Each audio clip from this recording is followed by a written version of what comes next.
would like to welcome all the participants here. On behalf of our main chief guest, our Honorable Professor Anup Thakar sir is with us. So I welcome on behalf of NEMA Teacher Forum as well as Ayurveda Research and Career Academy. Sir is currently working as a Vice Chancellor and Sir is Director of Institute of Training Research in Ayurveda, Gujarat Ayurveda University, Jamnagar. And Sir is also member for the National Commission for Indian System of Medicine. Sir, welcome you, heartily welcome for this program. You have given your valuable time to join this program. So really thank you for that. And I welcome on behalf of NEMA Teacher Forum, Central India as well as the Maharashtra and on behalf of Ayurveda Research Career Academy also. Next, thank you. Our expert panelist, thank you, sir. Thank you. Next, our expert panelist, Professor Dr. Ashutosh Kulkarni, sir, with us will join, but due to some emergency, sir has some important emergency work, so sir may not join. Sir is working as a treasurer for the NEMA Central Council Maharashtra. Sir is ex-member of Central Council of Indian Medicine and also professor, head of department of Shalyatatra RT Ayurveda College, Akola. So welcome, sir, on behalf of Ayurveda Research Career Academy and NEMA Teacher Forum Maharashtra. Next, our expert panelist with us, Dr. Archana Dachwar ma'am. Ma'am is a member of Board of Study Clinical in Maharashtra University of Health Science, Nasik. Dr. Archana Dachwar, single ma'am is also working as a professor, head of Department of Kaya Chikitsa at Sri Ayurveda College, Nagpur. So ma'am will be joined as an expert panelist. Welcome, Dr. Dachwar ma'am, on behalf of NEMA Teacher for Maharashtra as well as the Ayurveda Research and Career Academy. Welcome. Thank you, sir. Thank you. Thank you. Thank you. Now I welcome our next expert panelist. Today he joined Professor Dr. Mahendra. Sir is a Board of Study member of Kaya Chikitsa and Clinical Board, Maharashtra University of Health Science, Nasik. Sir is working as a professor and head of Department of Panchakarma at Bhavsaheb Molok Ayurveda College and Research Hospital, Nagpur. So welcome, Dr. Mahendra Agrawal, sir, for this wonderful session. Thank you, sir. Thank you. Next, this wonderful program, Dr. Vishnu Bhavne, sir, who is the National Convener, NEMA Teacher Forum Central, and as well as attached with the Ayurveda Research and Career Academy. Dr. Vishnu Bhavne, welcome, sir, for this wonderful program. Thank you, sir. Yes, yes. So I will just give a brief about today's program. Let's start with some glimpse of this gazette. Then we will have the inaugural lecture by Honorable Dr. Anup Thakar, sir. Then we will start our main program. So I will just show you what are the glimpse. Actually, these are the regulation, maybe called as a National Commission for Indian System of Medicine. That is a minimum standard of undergraduate Ayurveda education, Regulation 2022, which is released by the Government of India under the Ministry of Ayush on 16 February 2022. But this is a MSc, not MSR, and MSR will release soon. I think respected Dr. Thakar sir will highlight on that point. So just I will brief about this NCISM bill. It shall come into force on the date of its publication. That is, official publication is 16 February 2022. It will be implemented by this date. And the main focus is the duration of program in the BMS course as a restructure in as a previously. It will be seen later. So it shall come into 16 February, as I already told you. And there is a new thing in this result, that is elective subject for every year need to select. And the pattern of BMS is made as previous, like 1.5 years, that is 18 months each year. So we will discuss about these things also in letters. And now I think this program is also arranged by NEMA Teacher Forum. So Dr. Vishnu Bhavne, I would like to request that just tell brief about the NEMA as well as the NEMA Teacher Forum.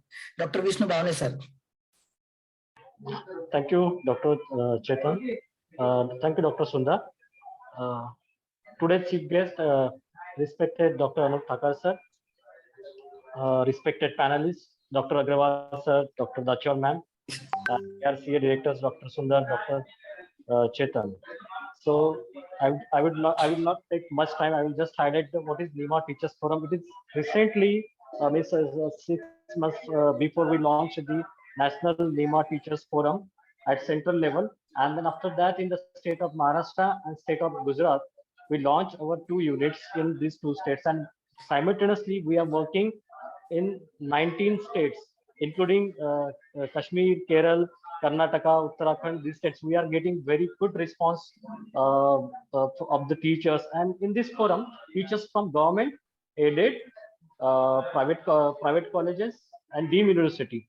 So the teachers from all these institutions are included in this forum, and mainly we are working for the teacher of the teacher, and for the benefit of teacher only. So through this program, this is a joint program. This program is arranged jointly with ARCA and NEMA Teachers Forum.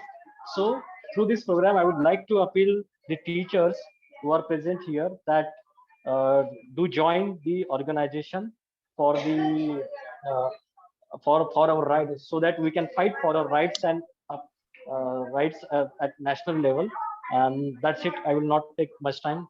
Over to you, Dr. Sundar.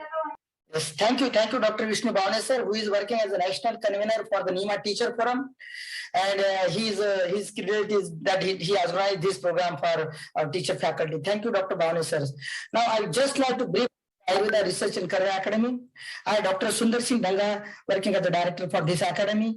This is our portal where we provide for the various information to the Ayurveda aspirants regarding the research career services, or we also provide some various courses regarding the Ayurveda online education. This is our journal, that is International Journal of Indian Medicine, which is indexed by many indexing national, international agencies. It is a monthly journal published on behalf of Ayurveda Research and Career Academy, and it is proud that Dr. Anup Thakar is also on our editorial board member. So we feel proud that sir is with us.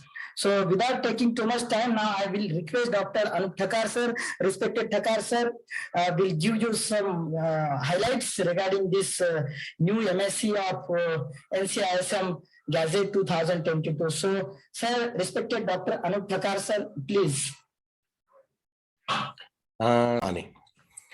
I really appreciate that ARCA and NEMA Teachers Association has organized this event, and it is really need of time, because this a new MSc, is going to take a change, bring a change which was very much required in the field of the teaching of Ayurveda.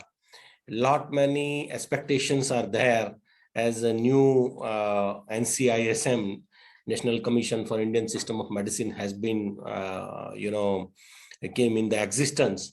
And I must can say that this is the first step towards the changes we required in our teaching system.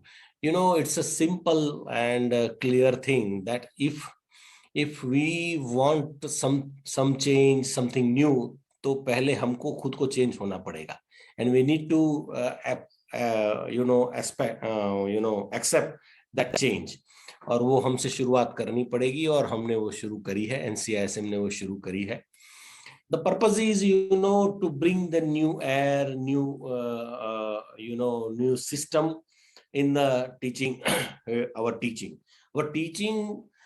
Since long एक ही ढर्रे में चला रहा है और एक ही ढर्रे से चल रहा है, उससे थोड़ा बाहर लाने की जो चेष्टा की गई है, and in the line of the new education policy जो भारत सरकार ने अभी डिक्लेयर करी है, न्यू एजुकेशन पॉलिसी. और न्यू एजुकेशन पॉलिसी की ब्यूटी ये है कि if you are studying Ayurveda, then you can have other parallel studies also you can do, जो आपके knowledge को enrich करे, और आपका जो knowledge है उसमें वृद्धि करके आप उसको better way में कैसे उपयोग कर सके, वो that is the gist of the new education policy, and that has been tried to adopted in this MSc. MSc और MSR में ये अंतर है कि MSc is a minimum standard of education and MSR is a minimum standard वो जो आपके infrastructure और रिक्रूटमेंट्स के एंड टीचिंग के and all those things are there, पर MS ये मिनिमम स्टैंडर्ड है, और मिनिमम स्टैंडर्ड इतना तो होना ही चाहिए, दैट शुड बी देयर. अगर आप ज्यादा करते हैं तो that is the best thing. MSc से लोग बहुत परिचित नहीं है. MSc was there also earlier, but nobody is bothered for that, क्योंकि when it comes to the recognition of the institution from the CCIM earlier, erstwhile CCIR, तो MSR was the compulsory कि वे MSR fulfill करते हैं कि नहीं, क्योंकि उसमें आपके पास इंफ्रास्ट्रक्चर है, टीचर्स कितने हैं, and all this things were considered, that comes under MSR. वो फुलफिल करते हैं तो आपको मान्यता मिलती है. MSc is about your standard of the education. आपके पास स्केलेटल तो है, आपके पास शरीर तो है, शरीर है, दैट इज MSR, एंड आत्मा इज MSc. सो अगर MSR है आपका, you fulfil MSR in every way, but MSc is not in the place at the strength, then आपका शरीर तो है पर आत्मा नहीं है उस संस्थान में. सो MSc is a key point, and one should focus, every institute should focus, and I would say teachers are the key. भले हम जो भी कहें कि मैनेजमेंट ये है, मैनेजमेंट वो है, of course all those things comes in between, but when teachers get united and when teachers ask for something that this is not possible without this standard, obviously management will also succumb to that and they are compelled to do that thing. So ऐसी कि standard हमारा education का up हो. अभी अपने थोड़ी सी highlight, but from the salary obviously everybody will accept that step, क्योंकि जब तक जो काम कर रहा है उसको अपने हिस्से का जो मिलना चाहिए, वो जो कंट्रीब्यूट कर रहा है उसका उसको रेम्यूनरेशन मिलना चाहिए, वो अगर सेटिस्फैक्टरी नहीं होगा तो फिर वो काम करने का उत्साह, वो काम करने की एनर्जी कहाँ से आएगी. So it is must and that's why it is there. But apart from there there are some changes जो मैं आज हाईलाइट है उसकी बात करूंगा. कि एक तो we have given the electives, NCISM has given the electives. In every year it is compulsory for the students to go through those electives, and those electives can be from the any science, can be from the physics, can be from the biology, can be from the chemistry. क्योंकि our students जो आयुर्वेद में कहा है कि अन्य शास्त्र, जो basic principle पढ़े हैं उनको पता है कि अन्य शास्त्रों में या तो बाहर जो क्या हो रहा है उसका भी आपको पता होना चाहिए. सिर्फ आप एक अपने शास्त्र को एकम शास्त्र मध्यानो रहेंगे कि यही शास्त्र हम पढ़ेंगे तो आप कभी भी अच्छे इंटरप्रीटर और अच्छा टीचर नहीं बन सकते. क्योंकि दुनिया में क्या चल रहा है, साइंस कहाँ डेवलप हो रहा है, दूसरे साइंसेस में क्या हो रहा है, सोसाइटी में क्या हो रहा है, and what are the development. If you want adapt it, if you want accept it, and if you want imbibe it, you never can be in the current status or contemporary, we can say. Contemporary हम नहीं बन सकते.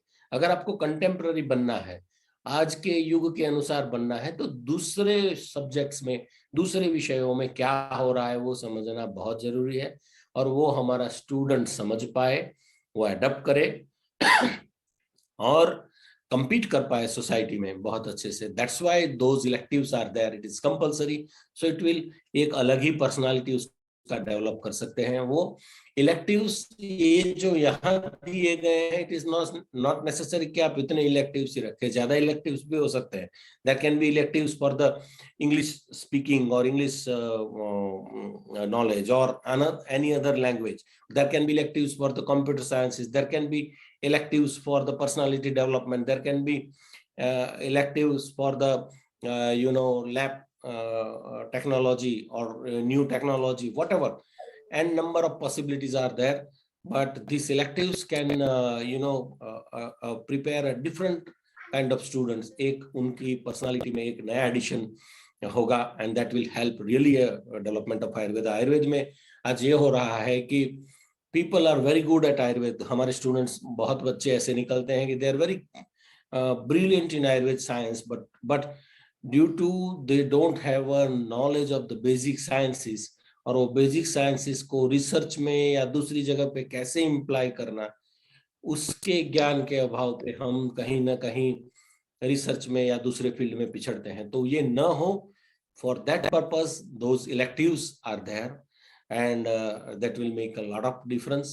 other things, 4.5 years means 1.5 साल के जो किए गए हैं, उसका तो कारण ये था कि in many surveys and many meetings with the teachers and administrators and all principals, it has came out that it is more feasible to have a 1.5 year, three terms of the 1.5 years is more feasible. On that basis, it has been kept there. And दूसरी विशेषता ये भी है कि जैसे it has been tried to make some more subjects clinical, like Ayurveda संहिता और सिद्धांत. अब अगर एक हिसाब से देखने जाओ तो अभी तक ये होता रहता है कि आयुर्वेद एंड संहिता सिद्धांत में जो पढ़ के निकला है, तो आप उसको कहते हैं कि वो एमडी में पर्टिकुलरली कि डॉक्टर है, ये होगा एमएससी एमडी इन आयुर्वेद संहिता सिद्धांत करके निकला है. तो वो और संस्कृत पढ़ने वाले में क्या अंतर है? संहिता पढ़ रहा है, अगर संहिता के पाठ ही करने हैं, उसके श्लोक ही रटने हैं, वही मात्र संहिता है, तो भी संहिता का अध्ययन की कोई मायने नहीं रह जाता. अगर वो संहिता क्लिनिकल इंटरप्रिटेशन क्या है, how it can be interpreted clinically, तो वो समझ पाएगा, उसको अच्छी तरह से इम्प्लीमेंट कर पाएगा. और फिर ये जो समस्या है हमारी कि आयुर्वेद पढ़ते हैं और आयुर्वेद की प्रैक्टिस नहीं करते, वो समस्या शायद उससे हल होगी.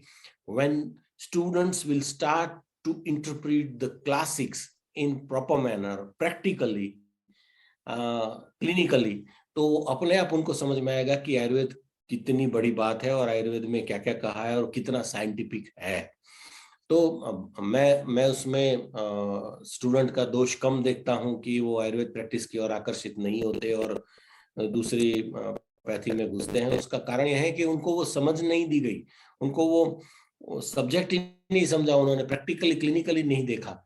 तो उनको वो क्लिनिकल ज्ञान हो और आयुर्वेद क्या कर सकता है और आयुर्वेद की क्या स्ट्रेंथ है, वो जो समझे, उसके लिए ही फर्स्ट ईयर से ही एक्सपोजर क्लिनिकल एंड संहिताओं की भी क्लिनिकल साइड ले जाने की कोशिश है.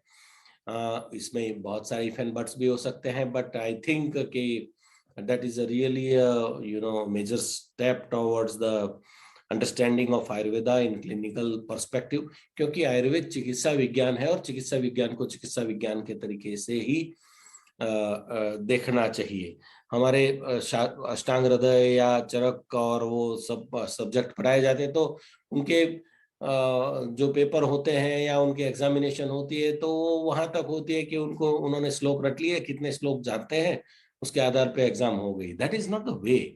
Actually the way is, that's very good, the sloks by heart, and if you decide the slok and you remember all the things, but more important is about the interpretation of it, how to implement it. Another thing is in MSc ये भी include किया गया है कि जो हम instruments use करते हैं, जैसे हम एक्सरे यूज करते हैं या दूसरे पैथोलॉजिकल इन्वेस्टिगेशंस के लिए इंस्ट्रूमेंट्स यूज करते हैं, नई नई टेक्नोलॉजी आती है, आप स्मार्ट क्लास को यूज करते हैं, कुछ भी यूज करते हैं आप, तो वो technology is not a modern. हम आयुर्वेद में कि सब कहते हैं कि ये मॉडर्न टेक्नोलॉजी हम यूज कर रहे हैं. No, it's not a modern technology, it's a technology. And वो उसका मॉडर्न साइंस से, मेडिकल साइंस से कोई लेना देना नहीं है. It's a technology. आप एक्सरे यूज कर रहे हैं तो आपका दृश्य का जो ज्ञान है कि क्या दिखता है, वो आप यूज कर रहे हैं. तो दैट हैज टू इम्बाइब. और आप समझिए, जो विज्ञान, जो भाषा बाकी नॉलेज को, बाकी आसपास के नॉलेज को इम्बाइब करता रहता है, अपने में लेता रहता है, समाविष्ट करता रहता है और उसको अपना नाम देता रहता है, वो शास्त्र या भाषा विश्व भर में फैलती है. जैसे आप एक चीज की एग्जांपल आप सब देखेंगे कि कुछ भी हो, आप इंग्लिश की डिक्शनरी जो है वो ऑक्सफोर्ड डिक्शनरी, उसको स्टैंडर्ड मानते हैं. क्यों? वो दुनिया भर में जो मैक्सिमम वर्ड यूज किए जाते हैं, उसको वो डिक्शनरी में यूज कर लेते हैं. हमारे बहुत सारे वात है तो वात वो ऑक्सफोर्ड डिक्शनरी में है, हम ये कहते हैं कि इसको इसने ले लिया. पर उन्होंने तो ले लिया, हम प्राउड फील करते हैं कि हमारा शब्द ले लिया, पर उन्होंने क्या किया, अपने इंक्लूजन के दायरे को बढ़ा दिया, तो इंग्लिश और फैलेगा, मोर एक्सेप्टेबल होगा, क्योंकि उन्होंने बहुत सारे दुनिया के वर्ड को एक्सेप्ट किया, एंड दैट्स व्हाई वो हर जगह प्रेजेंटेबल है, मोर कंटेम्पररी है, और इसलिए ज्यादा फैले। हम अपने आप को रिस्ट्रिक्टेड रखते हैं तो होता क्या है कि फिर धीरे धीरे हम रिस्ट्रिक्टेड हो जाते हैं, ओपननेस कम होती जाती है, और हम हमारे दायरे में सीमित रह जाते हैं और दुनिया में एक्सेप्टेबल नहीं होते। उसके बजाय हम ये करते जाएं कि भाई आपने एक्सरे को लिया तो हमारे सिद्धांतों में एक्सरे कहाँ से फिट होता है, किस तरह से होता है, तो हमारी जो दर्शन परीक्षा है वो दर्शन परीक्षा में एक्सरे इंक्लूडेड है, एक्सरे चाहिए हमें, it's a technology, it's a technique, what's the problem. Ayurveda के जब जब हिपोक्रेट्स ने लिखा या मॉडर्न मेडिकल साइंस डेवलप हुआ तब भी एक्सरे थोड़ी ना था, तो उन्होंने इंक्लूड कर लिया, इम्बाइब कर लिया, हम भी कर ले, what is the problem. So whatever the techniques comes, हम इम्बाइब करते जाएं और अपने में इंक्लूड करते जाएं, और अपने सिद्धांतों में जहां बैठते हैं वहां बिठाया जाए, अपनापन अपना रंग देते जाए, तो हमारा बन गया, तो धीरे धीरे हमारा व्याप और विस्तार बढ़ता जाएगा। So this all are the purposes of new MSc, and of course हमारे विद्वान पैनलिस्ट आज बैठे ही हुए हैं, वो डिटेल चर्चा उस पर करेंगे ही, पर ये एक नई दिशा में जाने की शुरुआत है, और of course all the teachers and all the institutions ये समझ के चलना चाहिए कि वर्ल्ड इज लुकिंग टॉवर्ड्स अस। सिर्फ NCISM के एफर्ट से ही सब कुछ हो जाएगा ऐसा नहीं है। NCISM तो आपको एक प्लेटफॉर्म दे सकता है, स्टैंडर्ड दे सकता है, हमारी ड्यूटी ये है कि हम उससे ऊपर उठे, उससे भी आगे जाए 2 स्टेप, और जितना हो सके उतना साइंस को एनरिच करें, क्योंकि साइंस का, आयुर्वेद साइंस का भला होगा तो हमारा भला तो अपने आप उसमें समाविष्ट हो जाएगा। साइंस आयुर्वेद बढ़ेगा तो आप तो अपने आप बढ़ोगे।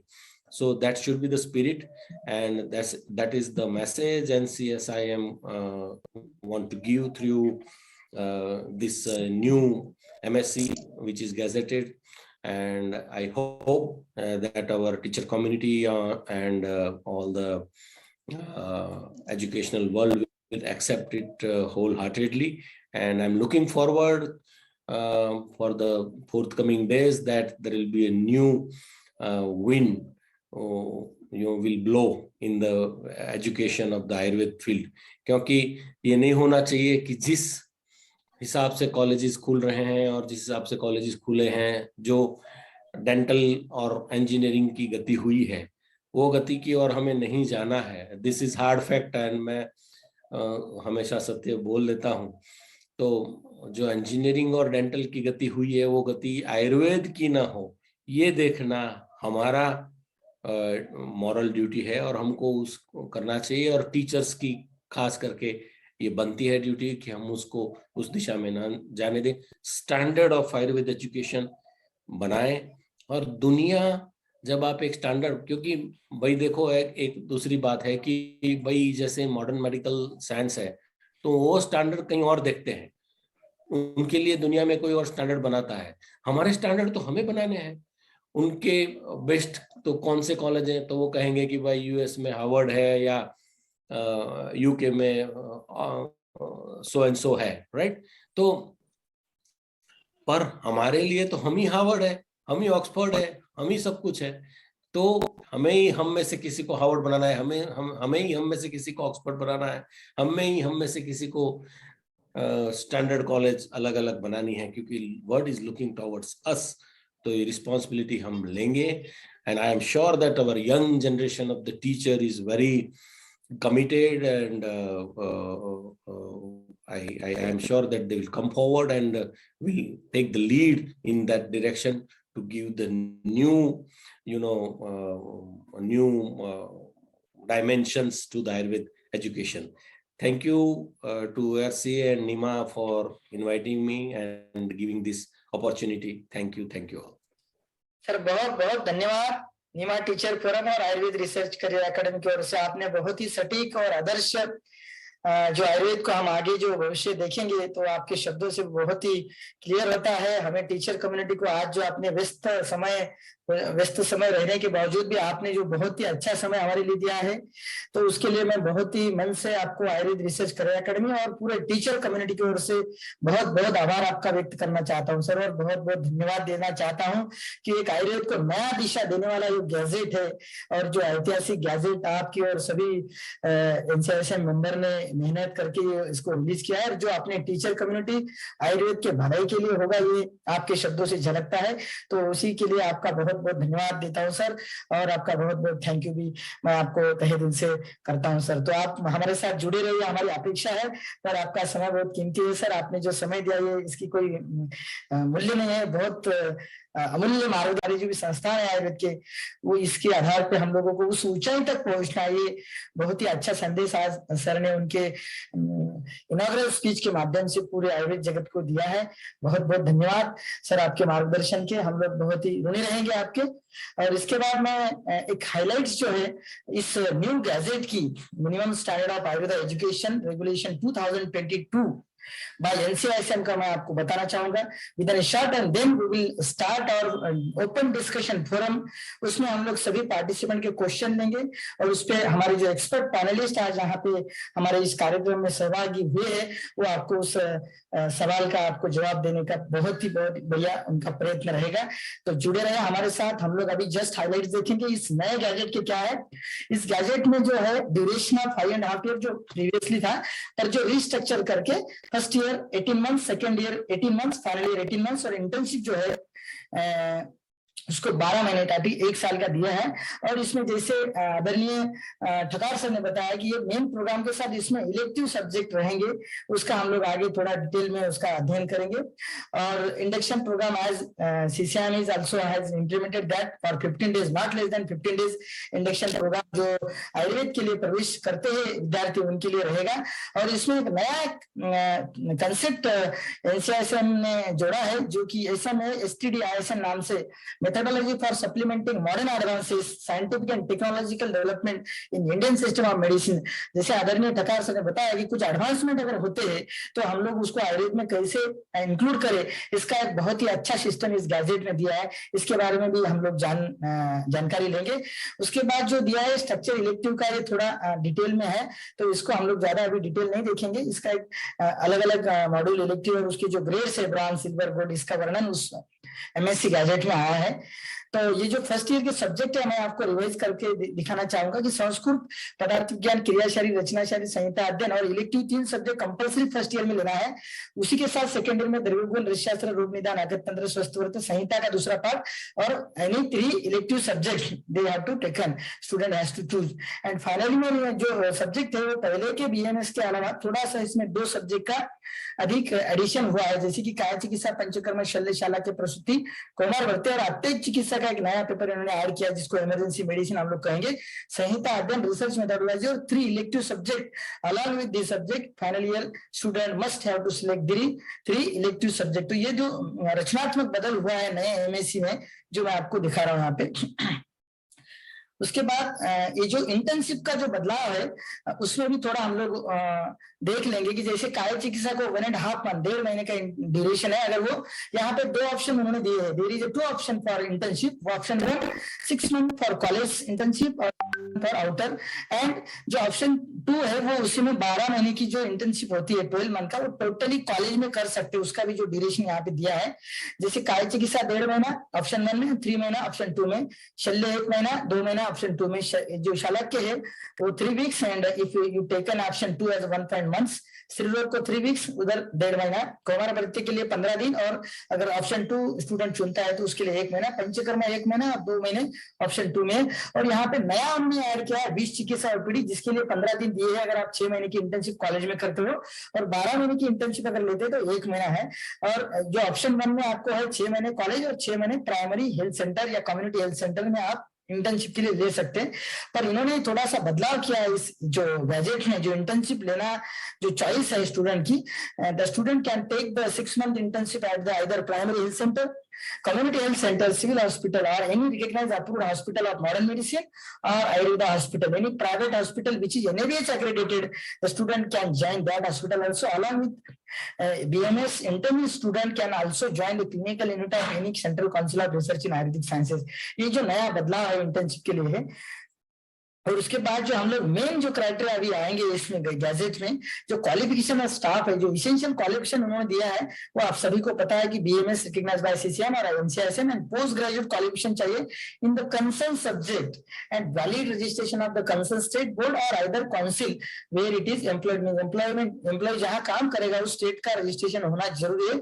सिर्फ this is not applicable for the teacher who are the non medical qualification means MSc physiology, MSc anatomy, उसका हम लोग आगे देखेंगे। और जो qualification of teacher of Sanskrit जो है वो shall be a postgraduate degree in Sanskrit from a recognized by the University Grant Commissioner, and if a candidate having BMS degree and regular MA means Master of Arts in Sanskrit, MA regular है तो उनको वो priority देने के लिए कहा है, जबकि ऑनलाइन कोर्स को उन्होंने थोड़ा सा यहाँ पे उसका प्रायोरिटी नहीं दिया है। तो एमएस संस्कृत दोनों को रेगुलर चाहिए। और अभी जो नए क्वालिफिकेशन उन्होंने ऐड किए हैं एनसीआईएसएम में, जैसे कि फॉलोइंग फैकल्टी में be appointed in respective department as per the following, any candidate BMS with MSc anatomy can be appointed as assistant professor in the department of Rachana Sharir. If BMS and MSc physiology can be appointed as assistant professor in Kriya Sharir, and if the candidate along with BMS, if he is completed MPH means Master of Public Health, then that person is eligible for the assistant professor in the Department of Swasthya and Yoga. And another degree qualification, a postgraduate degree qualification here is added, MSc Ayurveda. I think this course is run by IPGTRA. I think Dr. Thakar sir may highlight on this also if in later session. In Sanhita Siddhant department में MSc आयुर्वेदोलॉजी के लिए उन्होंने eligibility दी है। तो ये चार बदलाव नए इस गैजेट में है, आगे हम लोग इसका देखेंगे। तो इस जो क्वालिफिकेशन की जो teacher appointed is with this qualification means MSc anatomy, MSc physiology, MPH and MSc Ayurvedology including teacher can be appointed as a assistant professor and they can be promoted as a reader और other associate professor after they gain 7 year experience. And if they gain the 12 year experience, they can be promoted as a professor.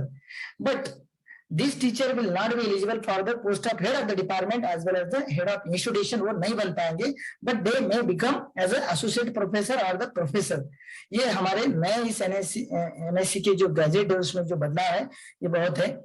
और जो research methodology का teacher है, that teacher should be post graduate degree in medical statistics, biostatistics और epidemiology, और even post graduate from Ayurveda, any MDMS student from Ayurveda who have completed the research methodology course from the NIE, that is National Institute of Epidemiology, which is the Institute of ICM or Indian Council of Medical Research, can be also eligible for the to teach this subject research methodology, but this teacher will not get as a teacher code नहीं मिलेगा इनको। वो जो उनकी department की appointment है वो स्वस्थ और योगा के अंडर में है।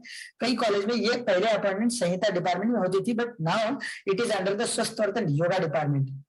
और जो योगा का टीचर है फुल टाइम, उसको मिनिमम ग्रेजुएट डिग्री योगा में चाहिए, और वो भी टीचर पोस्ट ग्रेजुएट होना चाहिए स्वस्थ में, वो भी उनको एलिजिबल है, और वो स्वस्थ डिपार्टमेंट के अंडर में काम करेंगे, बट उनको टीचर कोड नहीं मिलेगा एज अ योगा टीचर। तो ये नया बदलाव है। और यहाँ पे थोड़ा सा पॉइंट अलाइड सब्जेक्ट का है, जो सीसीएम 2016 का जो गैजेट था, यहाँ पे आप ये लिस्ट दे सकते हैं। जैसे स्वस्थ का अगर स्पेशलिटी नहीं मिलता है तो काय चिकित्सा पर्सन कैन ज्वाइन लाइक द्रव्यगुण आगतंत्र, ये सब यहाँ पे टेबल है। और वहां पे उन्होंने लिखा है कि the teacher who had been considered eligible in the past on the basis of previous regulation shall not be considered ineligible on the basis of amendment। तो इस जो नया जो बदलाव है उन्होंने बहुत अच्छा यहाँ पे सेफगार्ड किया है अलाइड सब्जेक्ट वालों का। उन्होंने कहा है कि the teacher got appointed in allied subjects if desired to return in the parent department, they may return within 3 years from the date of notification of this gazette, means this publication of gazette is 16 February 2022. So the people who want to return their own department, parent department, they can return till the 15 February 25. And in such cases, the allied subject experience of NCISM approved teacher shall be considered as a regular experience parent department experience.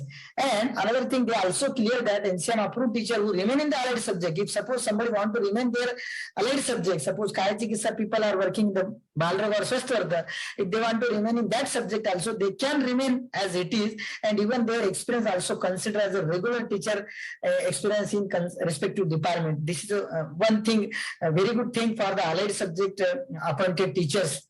And now this is the teaching staff eligibility. I will focus on the age, minimum experience and minimum publication they have focused in this new gazette. For example, professor, age shall not exceed 65 for associate as well as the professor. But why you want to join as an assistant professor, that is lecturer, you should not exceed the age, that is 45. Above 45 people cannot be selected or recruited on the post of assistant professor. So maximum age limit for entry level, that is 45 years after completing the post graduation and even after passing the national teacher eligibility test. And the minimum experience to become a professor is 10 years. For associate professor 5 years, and there is no need of experience for the post of assistant professor. But along with this, these are the minimum compulsory criteria for the promotion of a professor, associate professor. For professor, there should be minimum 5 papers, or they also relax that condition as a 3 papers and one book that is on Ayurveda. They can consider. And for associate professor, for assistant professor, you need to publish minimum 3 papers in high impact journal. For example, UGC Care, Web of Science, Scopus. Otherwise, you can either one paper publish, or you can also publish one book. That is also considered for the associate professor if you want to become promote, or if you want to promote from assistant professor to associate professor. For the assistant professor, they are not asking any publication. And for the dean or principal or head of institution, the essential qualification as per the same as the professor, but that minimum criteria, there is the minimum 3 years administrative experience as a vice principal or a head of department or as a medical superintendent must have, otherwise they will not become or eligible to become a head of institution. These are some main changes. And they are also given the benefit for the PhD. Those who are doing the full-time regular PhD, like IPGTRA or NIR, like BHU, they will give the experience. For the in previous CSR, MSR, they just consider for 1 year. एक ही साल का वो consider करते थे. But अभी इस जो नया MSc निकला है, वहाँ पे उन्होंने 3 years experience को कंसिडर करने की बात कही है. वो उनका कंडीशन दिया है कि the date of joining to the date of submission of thesis, but it should not be exceed more than 3 years. तो मैक्सिमम आपको 3 years का टीचिंग एक्सपीरियंस कंसिडर कर लिया जाएगा if you are doing the PhD in full time. और जो pay matrix, जो बहुत ही इंपॉर्टेंट पॉइंट इस एमएससी में हाईलाइट किया है, जो historical decision, historical thing that MSc has mention now first time, salary structure of the faculties. They have given clear cut guideline which salary on which pay scale, which pay matrix need to give, किस post को कितना salary देना चाहिए, 7 पे के हिसाब से उन्होंने दिया है. यहाँ पे आप देख सकते हैं कि असिस्टेंट प्रोफेसर के लिए उन्हें पे level 10 as per the 7th पे कमीशन, जिसका पे मैट्रिक्स से 56,100 से लेके 1,77,500 रुपए. जो basic minimum start salary should be 56,100 rupees, then it can be up to the 1,77,500 for the assistant professor. And the pay matrix given for the associate professor, that is level pay 2 for as per the 7th pay commission, that is minimum pay matrix should be 78,800, that maybe up to the 2,09,200 after the some years, or including some other allowances. For the professor, they have given pay level as a 13. That is a 1,23,100 rupees. That may go up to the 2,15,900 rupees as per the 7th pay commission. And the pay matrix for the head of institute or the dean principal, that should be 1,31,100 rupees. They have included this pay level 30 as per the 7th pay commission. That maybe goes to 2,16,600 rupees. And even that MSc has also mentioned that those people who are working on higher salary, that salary may not be reduced, even they should continue. अगर किसी को इससे ज्यादा salary होंगी, अगर हो सकता है प्रोफेसर को 2.5 लाख रुपए है, तो as per this rule, the institution, concerned institute cannot decrease or reduce that salary to this level. That higher salary can be continue. ये उन्होंने बोला है. और इसके बाद हम लोग अभी हमारे जो एक्सपर्ट पैनलिस्ट है उनका फर्स्ट रिमार्क लेंगे. What is the opening remark of this MSc gadget. तो I will like to request doctor Archana Dachewal ma'am, kindly highlight or express your first opinion, opening remark on this gadget.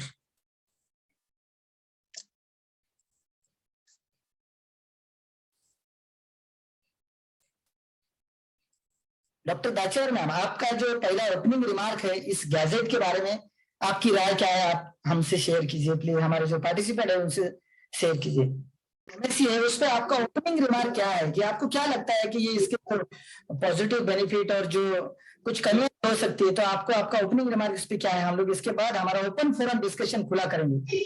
हाँ, मैं तो पहले आप सभी का अभिनंदन करती हूँ कि ये जो एमएससी है उसके लिए बहुत सबके मन में, बुद्धि में सब कंफ्यूजन चालू थे कि ये क्या है क्या नहीं है। तो आप ARCA और नीमा टीचर्स फोरम के तरफ से ये आयोजन किया है, उसके लिए मैं आपको बधाई देती हूँ। और ये बहुत महत्वपूर्ण विषय था। ये इसके पहले जो ये गैजेट आने के पहले 2016 का गैजेट अपन आधार पर कार्यप्रणाली ये चलती थी। अभी जून 2020 में एक ड्राफ्ट एमएससी का वायरल हुआ था व्हाट्सएप पे, वो अनऑफिशियल था। तो जून महीने में ही मैंने एक कंप्लेंट की थी, गवर्नर को की थी, NCISM के अध्यक्ष को की थी, आयुष सेक्रेटरी को की थी कि ये इतनी सीक्रेट बात ये व्हाट्सएप पे वायरल कैसी हो रही है करके। तो उसके बाद वो वायरल होना बंद हुआ और 26 अगस्त 2021 के पहले वही यानी ऑफिशियल NCISM के तरफ से एक ड्राफ्ट ऑफिशियल आया और उसमें लिखा था only for suggestion for MSc draft.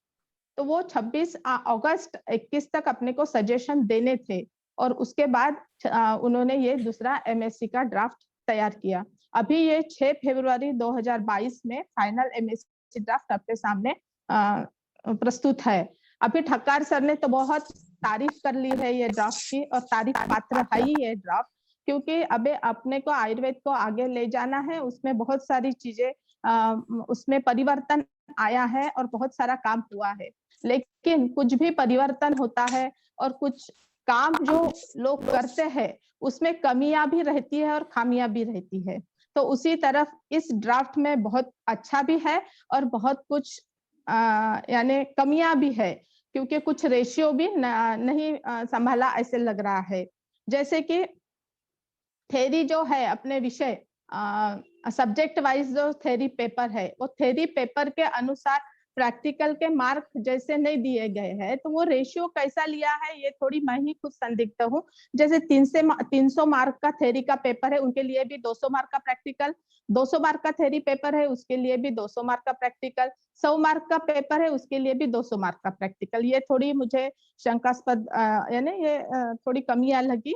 उसके बाद व्याख्यान जो है, व्याख्यान के जो लेक्चर्स है, तो उसमें जो तीन पेपर के लिए व्याख्यान 150 है और एक पेपर के लिए भी व्याख्यान वो यानी उसका जो है 150 दिए हैं और 100 पेपर के लिए 100 व्याख्यान दिए हैं, 200 मार्क्स के लिए भी 100 व्याख्यान दिए हैं। यानी 300 मार्क के लिए 150 व्याख्यान में कैसा सब्जेक्ट पढ़ाया जाएगा। यदि आयुर्वेद को अपने को पढ़ाना है तो पेपर के हिसाब से व्याख्यान की संख्या रखनी चाहिए, उसमें कुछ रेशियो रखना चाहिए। और दूसरा ये जो रचना क्रिया जो ये आया है कि MSc एनाटॉमी, MSc जो फिजियोलॉजी है, तो वो कुछ यानी अपने आयुर्वेद में यदि MD है स्नातक तो इसकी आवश्यकता क्या है ये एक मुझे लगा। फिर अलाइड जो है, पहले के MSc में अलाइड सब्जेक्ट थे, तो अलाइड इसलिए थे कि वो सब्जेक्ट के टीचर नहीं मिलते थे, इसलिए वो अलाइड प्रावधान एक रखा था। लेकिन अभी वो सब्जेक्ट के ही टीचर्स मिलने लगे हैं, इसलिए वो प्रावधान निकाला हुआ होगा। और ये हुए अपनी कमियां। अभी ठक्कर सर ने तो सब जो यानी तारीफ तो की थी वो सब है। सबसे महत्व का विषय जो है वो अपना पैसा रहता है, और प्राइवेट कॉलेज के टीचरों के लिए पगार का ये महत्वपूर्ण ये विषय है। वो ये MSc में आया है, जैसे आपने अभी स्लाइड में दिखाया कि ऐसा इतना पेमेंट होना चाहिए। ये बहुत यानी अभिनंदनीय और बधाई पात्र बात है कि ये MSc में ये टीचर्स का यानी ख्याल रख के ये पॉइंट डाला गया है। इसलिए तो मैं NCISM पूरे कमीशन देव पुजारी सर का मैं बहुत बहुत बहुत बहुत बधाई देती हूँ उनको। और जो कोर्स है वो 1.5 साल का लिया, वो भी अच्छा किया है। और इलेक्टिव सब्जेक्ट ये भी अच्छे है, क्योंकि इलेक्टिव जो एक एक सब्जेक्ट रहेगा वो अपन सिलेक्ट करेंगे और उसका सर्टिफिकेट आएगा, वो भी एक अच्छी चीज एमएससी में हुई है। जी जी मैम, हम लोग हाँ। क्या करेंगे, हमारे साथ डॉक्टर महेंद्र अग्रवाल सर है, जो प्रोफेसर पंचकर्मा विभागाध्यक्ष भावसाहेब मुळे और वो सर बोर्ड ऑफ स्टडीज के मेंबर हैं Maharashtra university of health science के। सर आपकी पहली प्रतिक्रिया, पहला आपका ओपिनियन जो है इस गैजेट पे, उस पर थोड़ा प्रकाश डालिए। हम लोग फिर बाद में ओपन डिस्कशन फॉर्म रखेंगे और लोगों के जो क्वेश्चन आंसर है वो हम लोग करेंगे। तो अग्रवाल सर। थैंक यू डंगा सर। अभी ये जो नया एमएससी आया है ये काफी अच्छा है। जो ठक्कर सर ने बोला था, this is the step to enrich the science, पहली स्टेप है कि जहाँ हमारे को साइंस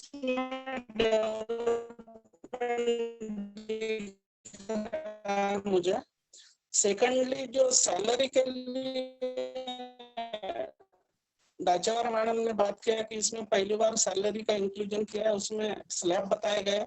मैं उसके लिए दी कैसे जाती है उसका मॉनिटरिंग एनसीआईएसएम कैसे करेगी, ये एक इम्पॉर्टेंट गिवन प्रॉपर्ली और नॉट और within the time frame.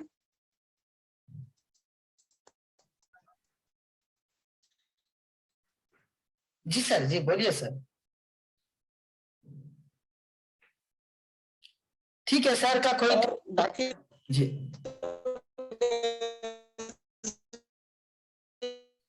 Sir आपकी आवाज थोड़ी कट रही है,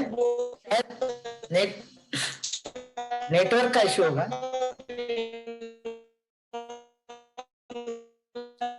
सर आपकी थोड़ी आवाज कट रही है, आवाज थोड़ा सा। में जिनका एक्सपीरियंस है क्योंकि ओके सर। जी सर, थोड़ा रेंज का प्रॉब्लम होगा। तब तक हम लोग सवाल जवाब का अभी जो पार्टिसिपेंट हम लोग कर रहे हैं उनके हम लोग क्वेश्चन लेंगे। बहुत बहुत धन्यवाद सर ओपनिंग रिमार्क के लिए, बहुत बहुत धन्यवाद। डॉक्टर दाचावर मैडम ने बहुत ही सटीक और अचूक विश्लेषण किया है उसका। तो हम लोग अभी जो पार्टिसिपेंट है हमारे, उनके जो क्वेश्चन है उसके पहले हम लोग कुछ हमारे जो फ्रीक्वेंटली आस्क्ड क्वेश्चन जो होते हैं उसके बारे में थोड़ा सा ये करेंगे। जैसे कि आप बता पाएंगे कि ये जो इम्प्लीमेंट हुआ है तो ये तुरंत इसी बैच से लागू होगा सर, डॉक्टर अग्रवाल सर या डॉक्टर दाचावर मैम? यस, इसी बैच से लागू होगा सर, 21-22 से। जी जी जी, थैंक यू सर। तो ये जो गैजेट है ये इसी साल से लागू होने जा रहा है। जो एडमिशन अभी हो रहे हैं दैट विल बी इफेक्टिव जो मार्च 2022 के बाद जो बैचेस आएंगे उसके लिए लागू हो जाएंगे।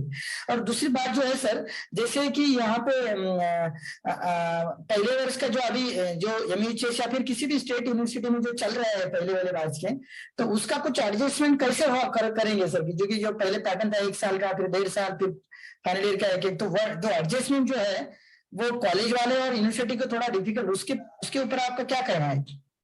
सर वो कैसा है, जब आता है नया एमएससी तो वो पहले वाली बैच है वो पहले हिसाब से चलती है और ये बैच है अभी वो अभी के हिसाब से चलेंगी। तो वैसे वो बैच फाइनल निकलते तक वो पुराने ही एमएससी के तरह चलेंगे वो, और वो तकलीफ तो लेने पड़ेंगे सबको। जी जी जी, ओके, थैंक यू मैम। सबसे ज्वलंत प्रश्न अभी सबसे जो आ रहा है मैडम, सभी लोगों का एक जिक्र हो रहा है कि यहाँ पे video qualification. Sir video start नहीं हो रहा आपका क्या मैम? हाँ हाँ, एक होस्ट कीजिए मैडम। हाँ यस यस श्योर यस, अभी बना। तो अभी जो एक सभी लोगों से बहुत इसका जिक्र हो रहा है कि इन्होंने जो रचना शरीर, क्रिया शरीर इस डिपार्टमेंट में और एक आयुर्बायोलॉजी और master of public health in qualification का जिक्र किया है। तो उन्होंने कहा है कि जिस डिपार्टमेंट में एक एडिशनल पोस्ट आप रख सकते हैं, जैसे कि बीएमएस करने के बाद एमएससी फिजियोलॉजी है, बीएमएस करने के बाद एमएससी एनाटॉमी है, तो रचना शरीर में उसका असिस्टेंट पोस्ट प्रोफेसर पे लगेगा, और जैसे मास्टर ऑफ पब्लिक हेल्थ करेंगे तो वो कम्युनिटी मेडिसिन में लगेगा। और एक आयुर्बायोलॉजी नाम का जो सब्जेक्ट है जो किसी यूनिवर्सिटी में हो सकता है, वो करने के बाद वो संहिता डिपार्टमेंट में लग सकता है। तो इसके बारे में तो ये अफेक्ट नहीं होगा क्या मैडम, जो कि हमारे जो पदव्युत्तर पदवी जो जिन्होंने किया है कि जैसे शरीर क्रिया में एमडी है, जैसे रचना शरीर में एमडी है या फिर स्वस्थ वर्ग में, तो ये जो एमएससी एमपीएच का जो इसमें प्रावधान किया है, इसके बारे में डॉक्टर अग्रवाल और डॉक्टर दाचावर मैम क्या आपको लगता है, ये बहुत सही किया है या फिर it will affect on job employment for our post graduate student? नहीं, यदि ये बीए एमएस के बाद एमएससी रखा है तो एमडी क्यों करेंगे ना लोग फिर, एमडी एनाटॉमी, एमडी क्रिया क्यों करेंगे? नहीं करेंगे, वो एमएससी करेंगे ना, क्योंकि बीएएमएस और एमएससी है वो लेक्चरर लग रहे हैं, और 7 साल के बाद वो रीडर बन रहे हैं, 13 साल के बाद वो प्रोफेसर बन रहे हैं, तो एमडी क्यों नहीं, एमडी को प्राधान्य नहीं रहेगा, और जो एमडी कर रहे हैं उनके लिए वो अन्याय रहेगा। तो ये प्रावधान मेरे हिसाब से तो वो थोड़ा गलत लग रहा है वो।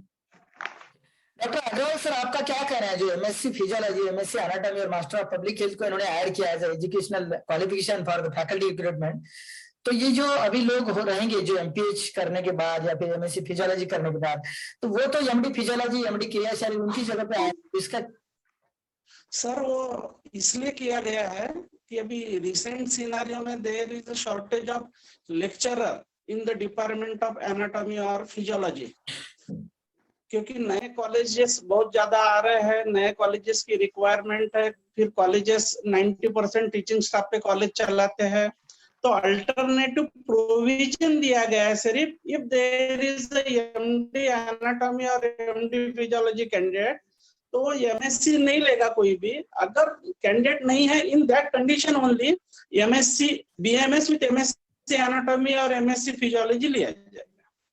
अच्छा, तो हो सकता है उन्होंने जो डेटा का एनालिसिस किया होगा और नए कॉलेज की जो डिमांड है उसके हिसाब से, पर ये फ्यूचर में इट विल आल्सो, लेकिन वो क्लियर कट वो मेंशन होना चाहिए इसमें, ऐसा मुझे लग रहा है कि यदि जैसे अलाइड में होता है वो सब्जेक्ट का कैंडिडेट है तो अलाइड वाला नहीं लिया जाता है, वैसा है, थोड़ा सा क्लियरिटी रहेंगी तो वो टीचर्स के लिए, कॉलेजेस के लिए, सबके लिए वो अच्छा रहेगा।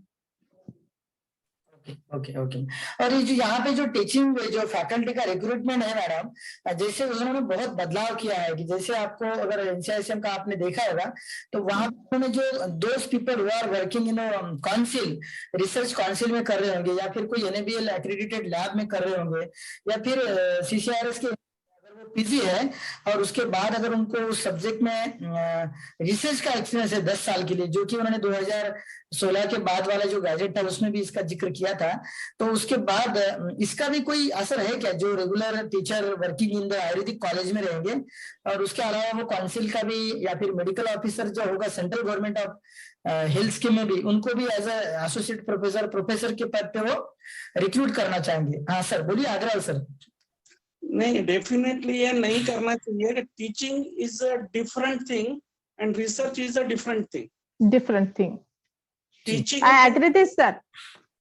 टीचिंग में बहुत सी चीजें ऐसी है, टीचिंग में जो पीरियड है, इंटरनल असेसमेंट है, प्रैक्टिकल्स है, यूनिवर्सिटी एग्जाम्स है, ये रिसर्च ऑफिसर को नहीं पता रहता है। All of sudden 10 years teaching research officer का एक्सपीरियंस और उसको अगर प्रोफेसर बना दिया तो he can not handle the department. Okay sir, I agree sir, I agree, क्योंकि जो है ना एकेडमिक ये अलग भाग है, प्रैक्टिशनर ये अलग भाग है, सर ने जैसे अभी बताया, और संशोधन ये अलग भाग है। जिसको संशोधन करना है वो संशोधन में ही आगे जाए, जिसको एकेडमिक में रहना है वो एकेडमिक में ही आगे जाए, जिसको प्रैक्टिस करना है वो प्रैक्टिस में आगे जाए। Okay okay. और सर इन्होंने जो बोला है जैसे संस्कृत टीचर है, रिसर्च मेथोडोलॉजी और जो बाकी टीचर को उन्होंने टीचर कोड को उनका जिक्र किया है जो नॉन क्लिनिकल है, तो उनका फिर वो जो डेटाबेस रहेगा उसमें कैसे रहेगा? क्योंकि ओटीएमएस में तो टीचर कोड लगेगा, या फिर उनका कोई अलग डेटाबेस किया जाएगा? जैसे संस्कृत है, योगा टीचर है और नहीं, संस्कृत टीचर को तो टीचर कोड मिलता ही है सर। जी sir. Yoga teacher is not part of the MSR. It is yoga teacher सिर्फ हॉस्पिटल के योगा ओपीडी में रहता है, और रिसर्च मेथोडोलॉजी और statistic teacher these are the additional teacher, these are not included in the MSR, और इनको university से अप्रूवल भी नहीं मिलता है, तो इसलिए उससे कोई प्रॉब्लम होने वाली नहीं उनको टीचर कोड नहीं देने से। अच्छा ओके, तो डेटाबेस में एंट्री उसका होगा नहीं तो उनको कोई प्रॉब्लम नहीं, क्योंकि डेटाबेस में अगर ओटीएमएस में एंट्री करना है तो वहाँ टीचर कोड आपको लगेगा, और जब टीचर कोड है ही नहीं तो कैसे? Additional teachers, they are not as per the MSR. Okay okay, thank you sir, thank you, very nice. हम लोग एक एक चर्चा करेंगे सर, जो भी हमारे जो पार्टिसिपेंट के जो क्वेश्चन आ रहे हैं उसके हिसाब से हम लोग करेंगे। तो यहाँ पे जो पीएचडी का एक्सपीरियंस का एक उम्मीदवार या हमारे पार्टिसिपेंट ने सवाल पूछा है सर, जैसे पहले पीएचडी का वो जो 1 साल का एक्सपीरियंस ग्राह्य कंसिडर करते थे और अभी उन्होंने 3 साल का बोला है, तो पर उसका जो एग्जैक्टली पीरियड जो है उसका कैसे काउंट करेंगे, उसका कुछ आपने सर अपने स्लाइड में बताइए है, from the date of joining to the Joining. Submission of the thesis, okay the period maximum period 3 years that will be counted as a teaching experience. Okay okay, जो 3 साल मैक्सिमम करेंगे, अगर हो सकता है आपका पीएचडी 5 साल भी लगे, पर आपको मैक्सिमम 3 साल का दिया जाएगा। पर Yes. जैसे जो टीचर कोटा से कोई कर रहा है तो उसका कोई संपर्क या फिर उसका कोई संबंध नहीं रहेगा सर, जो टीचर कोटा का his experience is already in continuation. Counted. Yes yes, तो जो भी लोग टीचर कोटा में कर रहे हैं उनको नहीं लगेगा। बिल्कुल सर, बिल्कुल। और अभी एक बहुत ही महत्वपूर्ण प्रश्न है सर, जैसे कि अभी उन्होंने बोला है कि जो अलाइड सब्जेक्ट है, मैं डॉक्टर दाचार मैडम और आपसे प्रश्न करूंगा। अभी जो पहले का उनका जो था कि उन्होंने अलाइड सब्जेक्ट का उसमें प्रावधान किया था और अभी इस जो नए गैजेट में वो हटा दिया है, तो ये तत्काल प्रभाव से लागू हुआ सर मैम? हाँ हाँ सर, जिस तत्काल तारीख प्रभाव से लागू हुआ है, लेकिन ये तत्काल प्रभाव से लागू हुआ है, लेकिन उन्होंने जो अभी इन वर्किंग स्टाफ है उनको टाइम पीरियड दिया है अपने होम सब्जेक्ट में जाने के लिए। 3 साल जी के सर। पहले बोला है। अच्छा, तो 2022 को ये रिलीज हुआ, तो 23, 24 और 25 तक ये लोग हमारे डिपार्टमेंट में, बोले तो जो पेरेंट डिपार्टमेंट उनको आना है तो आ सकते हैं, या तो फिर उसी डिपार्टमेंट में वो कंटिन्यू कर सकते हैं, बराबर सर? कर सकते, यस। हाँ कर ओके। सकते हैं। पर सर अलाइड के बारे में अभी कुछ लोगों में बहुत ही कंफ्यूजन हो रहा है कि जैसे समझो मान लो कोई अभी 2 साल से अलाइड में काम कर रहा है, समझो मान लो काय चिकित्सा का व्यक्ति स्वस्थ वर्धक हो या बाल रोग में काम कर रहा है, उसको 2 साल हो गए और अब उसको 3 साल में वो रीडर बनेगा मान लो, ठीक है? तो वो विद इन दैट पीरियड अगर वो रीडर बन जाता है, पर वो उसको उस कॉलेज में जगह नहीं है, वहां पे वैकेंसी नहीं है और वो उस कॉलेज से दूसरे कॉलेज में जाना चाहता है, तो वो दूसरे कॉलेज वाले लेंगे सर या फिर ले लेंगे उनको रिक्रूटमेंट में कोई? वो दूसरे कॉलेज में बाल रोग का रीडर भी बन सकता है, अगर काय चिकित्सा उसका होम सब्जेक्ट है तो काय चिकित्सा का भी रीडर बन सकता है। अच्छा, तो इंस्टीट्यूशनल ट्रांसफर हो सकता है?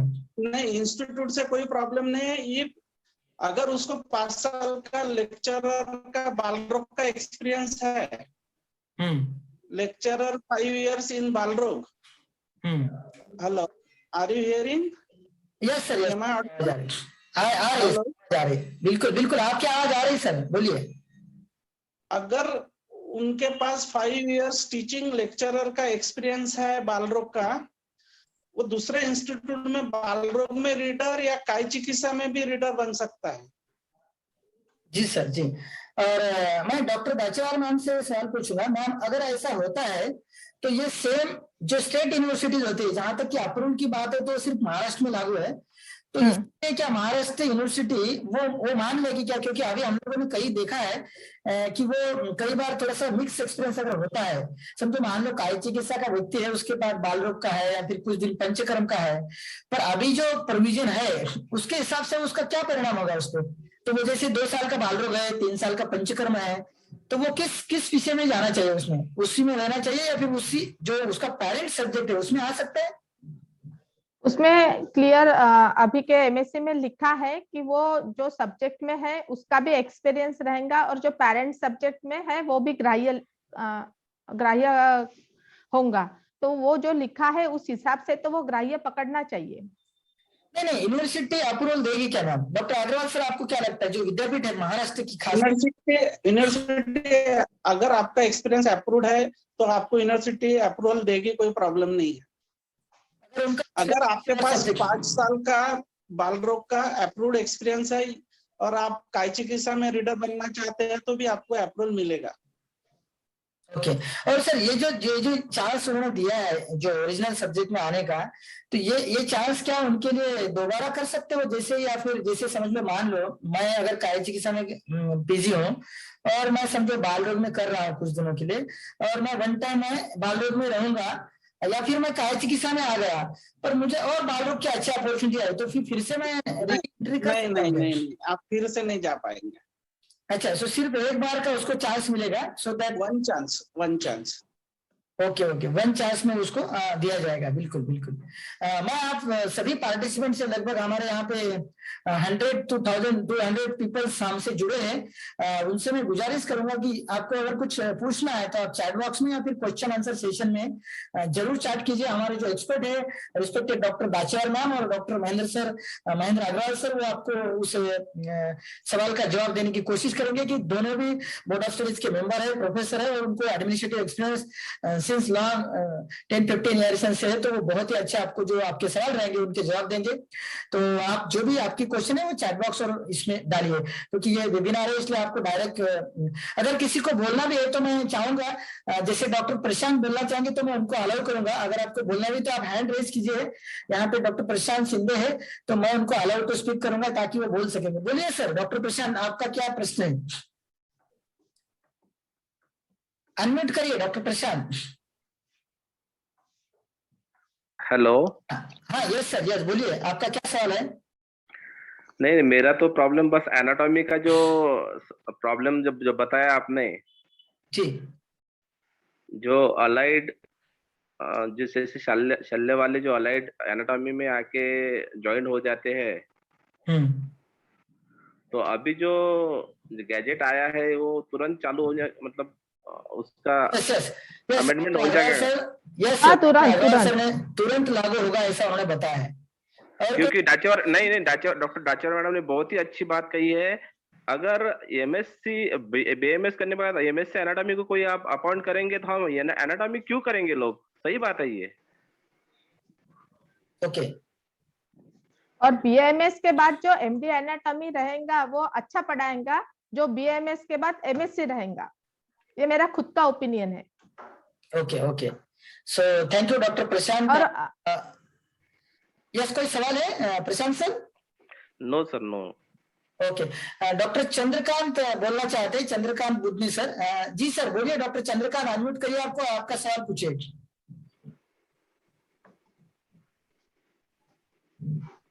डॉक्टर चंद्रकांत बुधनी, आपने आपने हाथ दिखाया है, हैंड रेज किया है।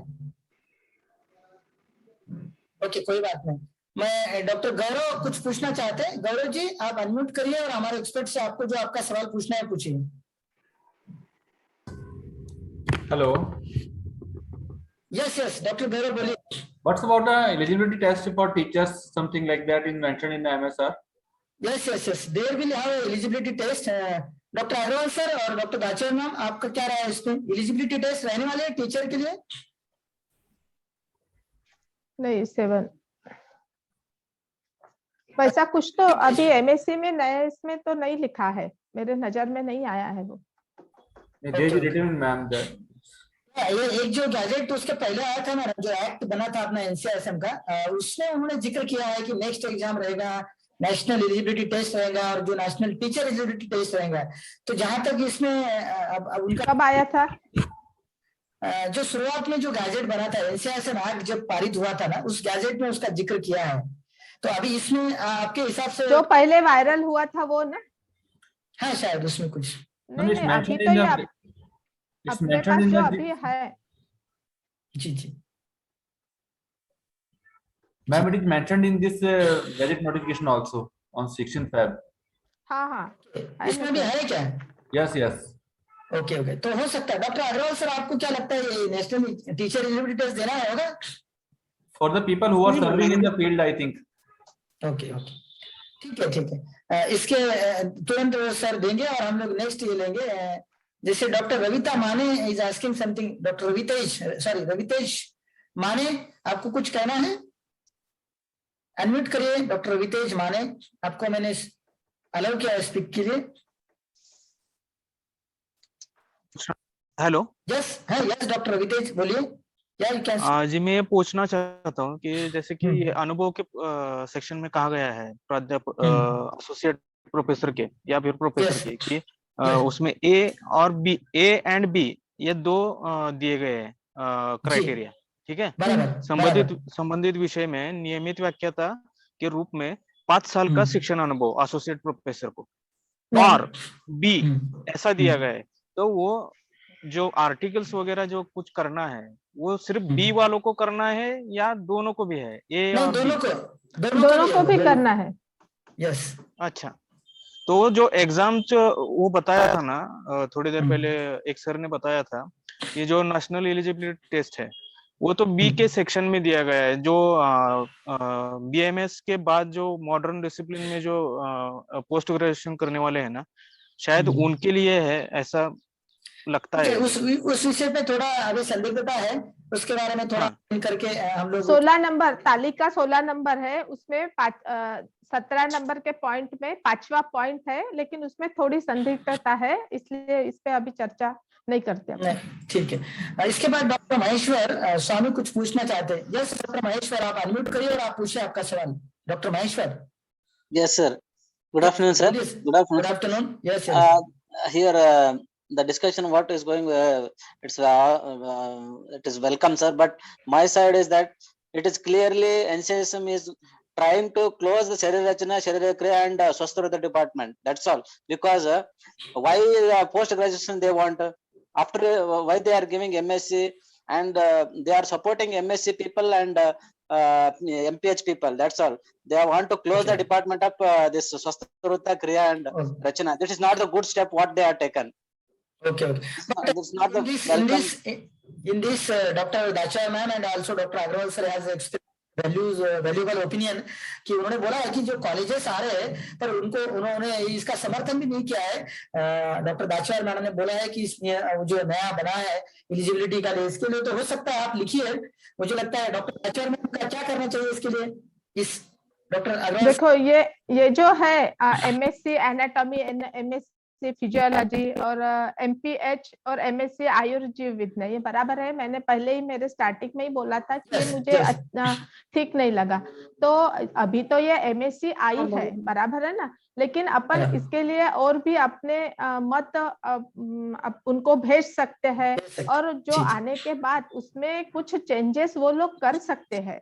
पूरा तो MSc चेंज नहीं होगा, लेकिन उसमें कुछ चेंजेस है तो वो हो सकते हैं। तो सभी लोगों ने मिलके अपने अपने मत उनके तरफ भेजना चाहिए। यदि आपको लगता है सब लोग मेरे तरफ भेजिए, मैं वो पूरा करके वो अपन भेजेंगे। नहीं तो एक अपन पिटीशन दाखिल कर सकते हैं, जैसे मैंने काय चिकित्सा के लिए की थी। काय चिकित्सा के लिए जो पेपर 2 थे उसके लिए 3 चाहिए वगैरह ये लिखा था, अंतरवासीयता का लिखा था, बहुत सारे प्रश्न थे वो लिखे थे, और वो अपन घुमा के उसमें पिटीशन में वो सब लोग साइन इन करेंगे और उतने और उसमें अपने कमेंट्स भी लिखेंगे, और वो अपन अटैच NCISM के मेल पे और सेक्रेटरी के मेल पे कर देंगे। तो उसमें वो विचार करेंगे। अपना लेखी जब जाता है तो वो विचार करते हैं। और कौन सी भी, जैसे ये गैजेट है, ये बहुत बड़ा काम है।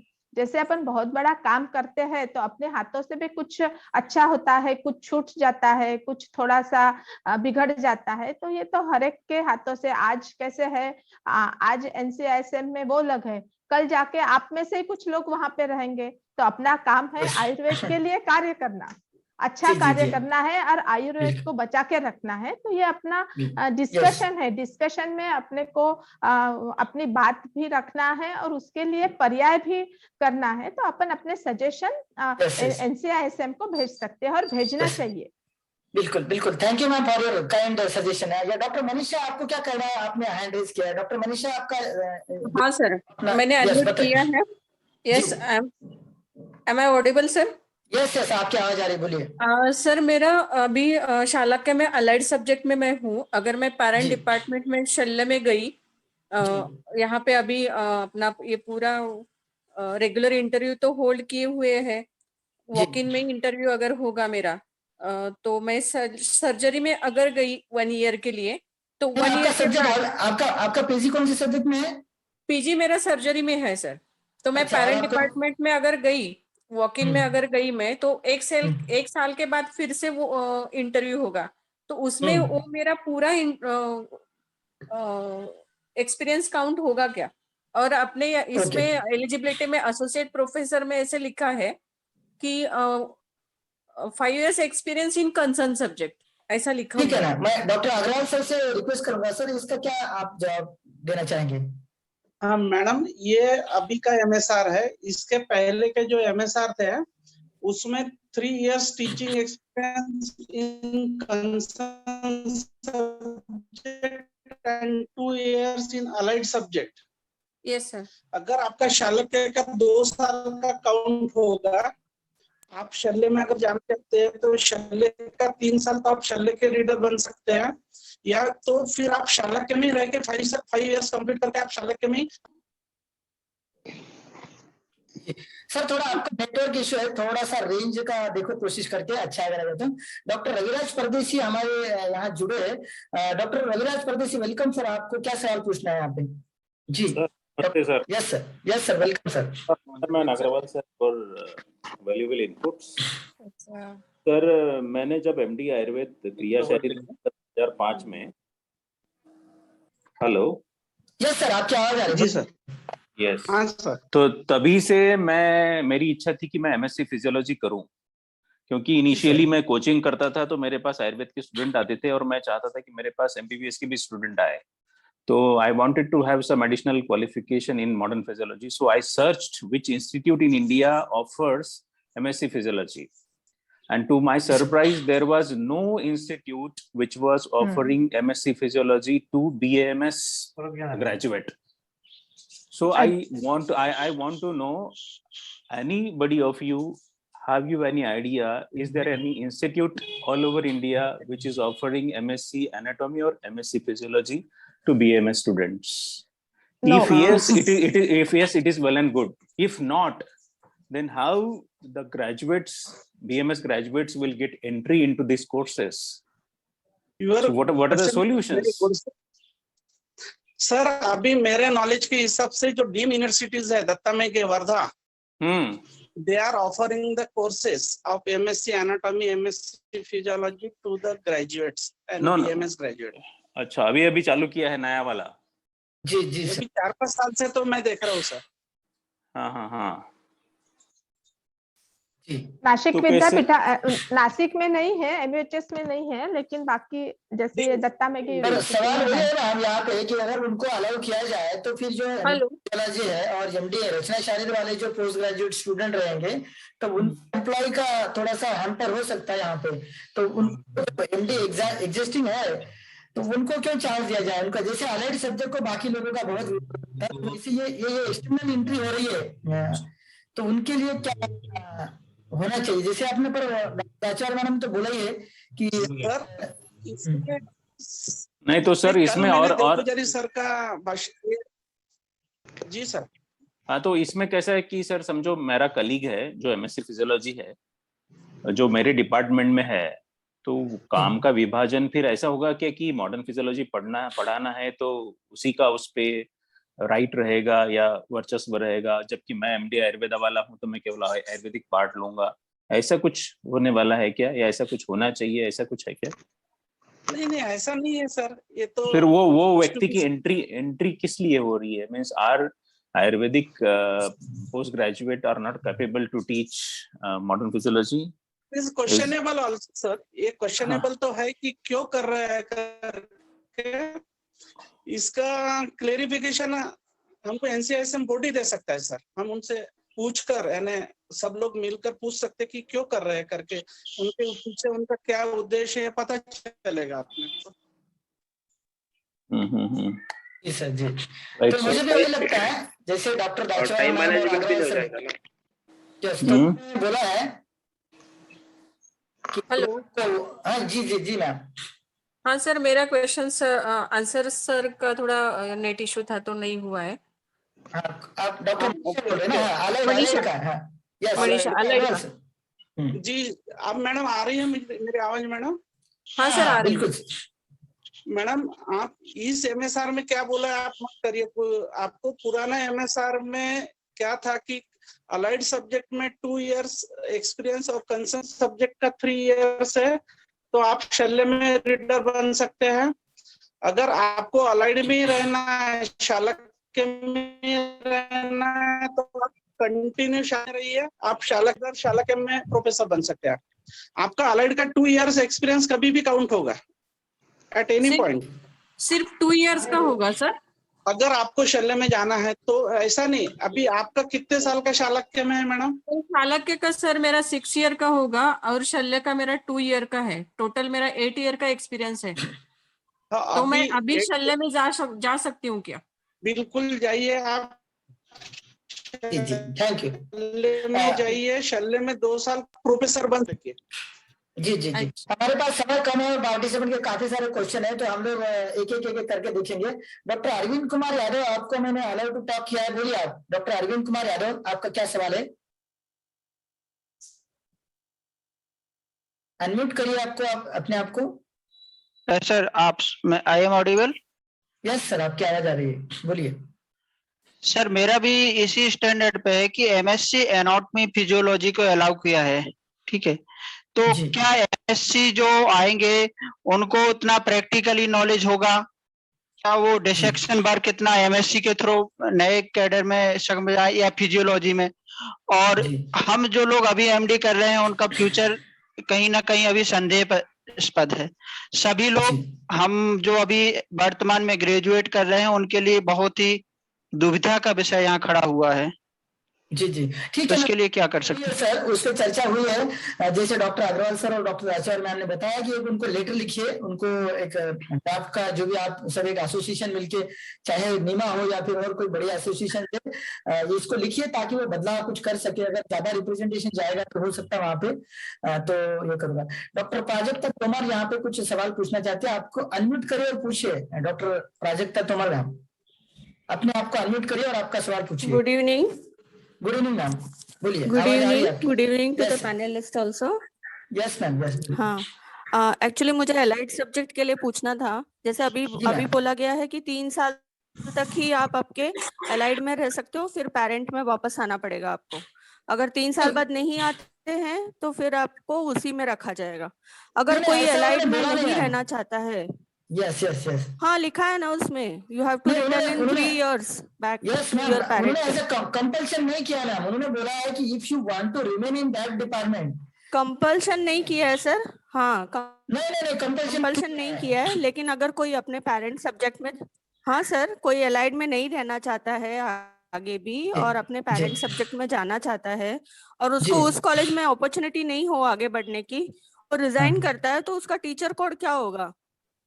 होल्ड पे जाएगा? नहीं, डॉक्टर अग्रवाल सर क्या बोलेंगे आप? टीचर कोड जब तक आप इन सर्विस हो तब तक ही आपका फंक्शनिंग में है। अगर आप कहीं ज्वाइन नहीं हो तो होल्ड पे जाता है आपका टीचर कोड।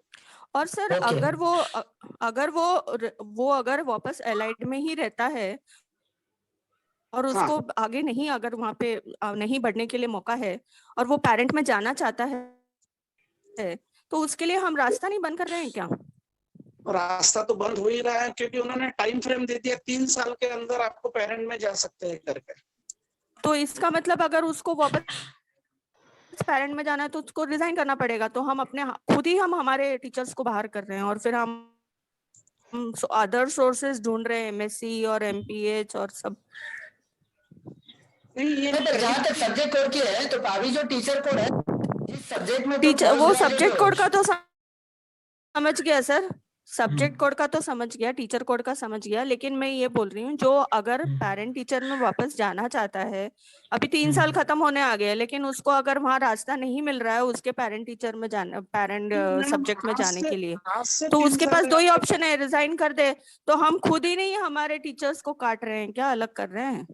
नहीं, रिजाइन क्यों कर दे? आप जिस सब्जेक्ट में काम कर रहे हैं उसमें तो कर ही तो सकते उसको हैं। कंपलसरी फिर उसी में रहना पड़ेगा ना सर? नहीं, कंपल्सरी बराबर उसी सब्जेक्ट में रहना पड़ेगा। If you not get chance to subject बदलने का जो है विषय, आपको संदेह नहीं मिली तो रहना पड़ेगा। He will have to stay in the same subject and the NCRSM is not giving him permission to go back to. नहीं, पर उन्होंने क्या बोला है कि अगर आप उस सब्जेक्ट में रहेंगे तो आपका जो टीचिंग एक्सपीरियंस है उसी सब्जेक्ट का माना जाएगा ना, तो उसके लिए तो आप एलिजिबल। सर यहाँ मैं टीचिंग एक्सपीरियंस की बात ही नहीं कर रही हूँ। मैं बोल रही हूँ कि अभी जो आपने डेडलाइन दी है 3 साल, उसके बाद जो अभी आज की डेट 16 फरवरी 22 से 3 इयर्स तक, उसके बाद अगर कोई अपने पेरेंट सब्जेक्ट में जा ही नहीं सकेगा ना, अगर उसको जॉब नहीं मिल रही है तो। मैडम आगे हाँ, चल सर। के भविष्य में हर सब्जेक्ट के टीचर अवेलेबल है, आगे चल के भविष्य में अलाइड खत्म ही करना है, इसलिए अभी से step wise. Yes yes. Hello doctor sir. जी मैम, यस डॉक्टर जी मैम, आपको क्या पूछना है? यस डॉक्टर जी मैम बोलिए। सर मेरा कहना यही था सर कि अगर आप MS अलाइड वालों को भी एनाटॉमी में लेकर आएंगे और MPH और MSc वालों को भी ले आएंगे तो फिर MD एनाटॉमी कहाँ जाएंगे? उसके बारे में काफी चर्चा हुई मैम। काफी चर्चा हो गई मैडम उसके बारे में। उसके अलावा हमारा जो है हम लोग मेल करेंगे, जो कुछ भी लिखकर भेजेंगे उस पर कुछ विचार आगे हो जाए, ये हम आप सभी से चाहते हैं।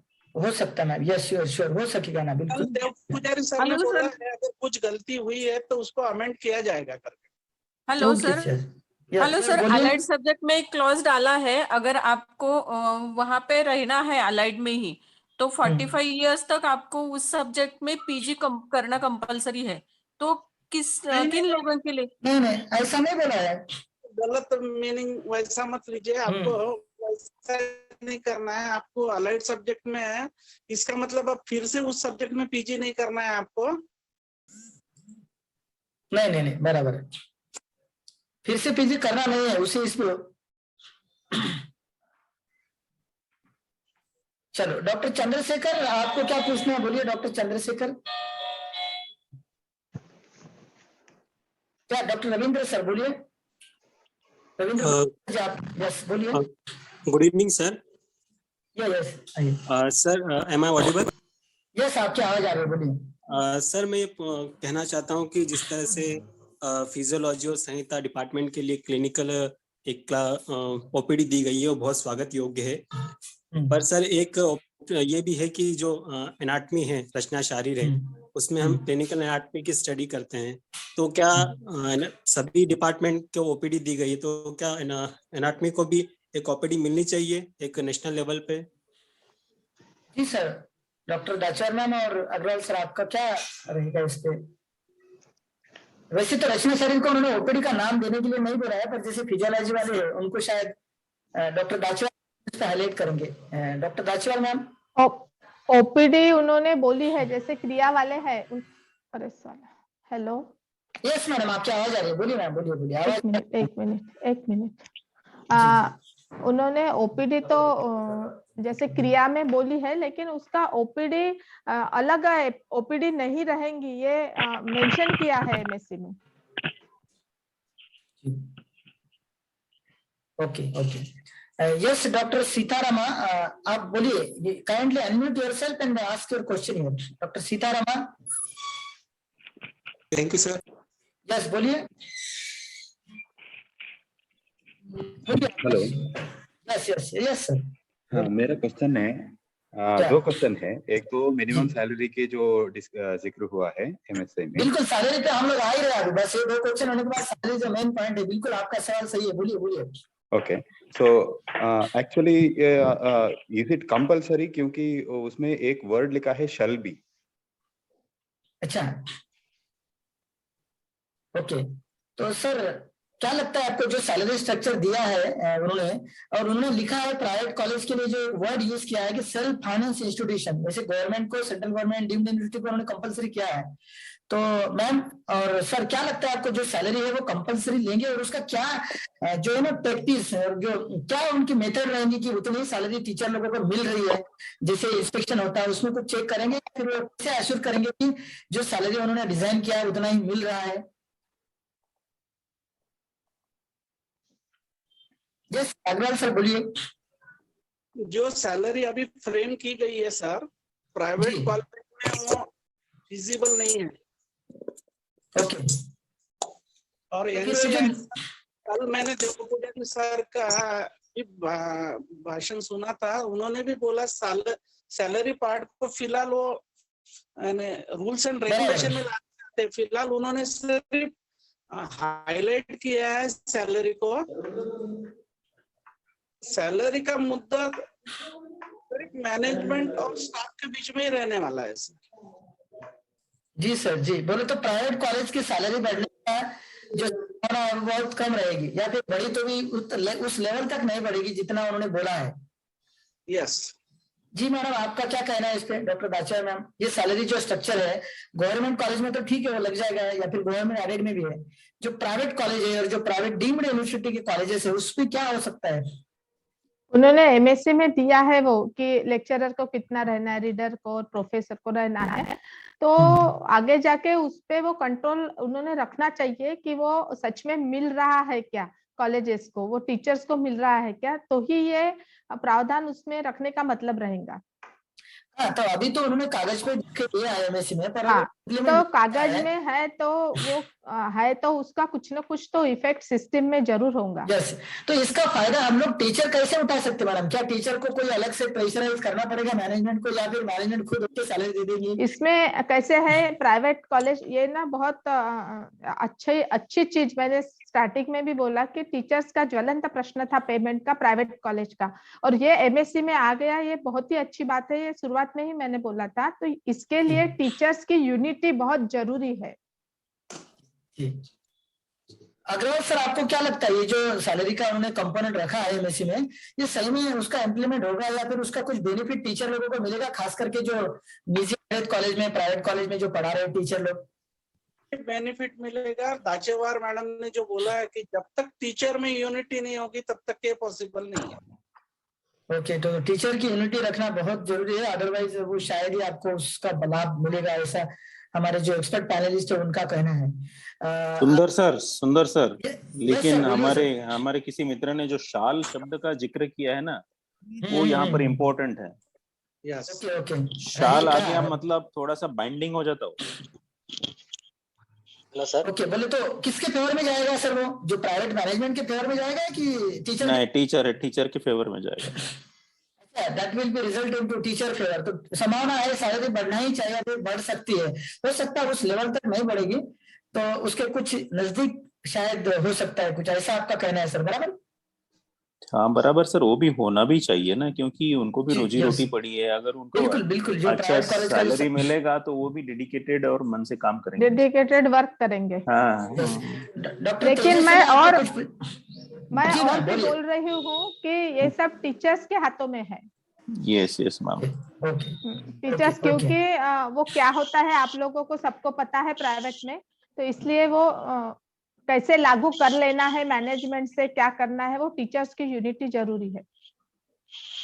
और मैम, जो अभी रजिस्ट्रेशन की बात हो रही है, अभी काफी सारे लोग जैसे महाराष्ट्र से हो सकता है आउट ऑफ स्टेट में काम करते हैं, इंटर स्टेट काम करते हैं, तो उन्होंने बोला है कि स्टेट का रजिस्ट्रेशन चाहिए या फिर सेंट्रल काउंसिल का होगा।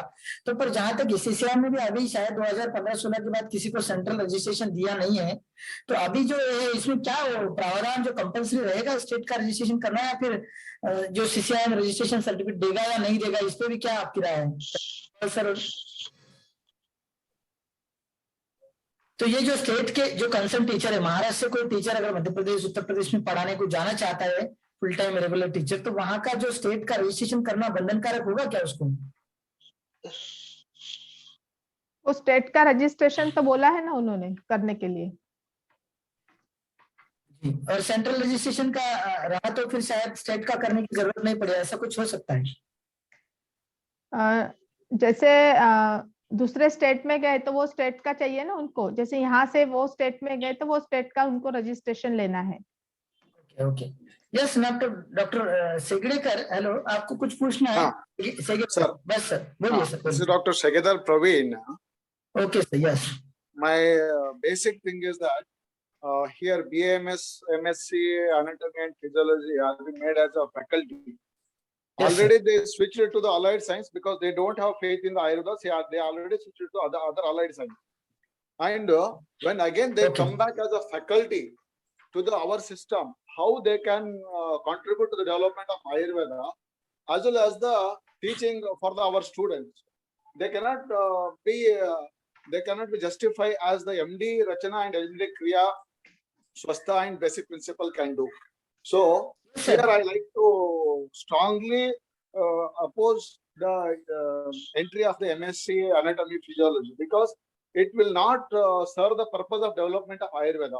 It will further degrade the quality of the education. This is my personal opinion, sir. Yes, sir.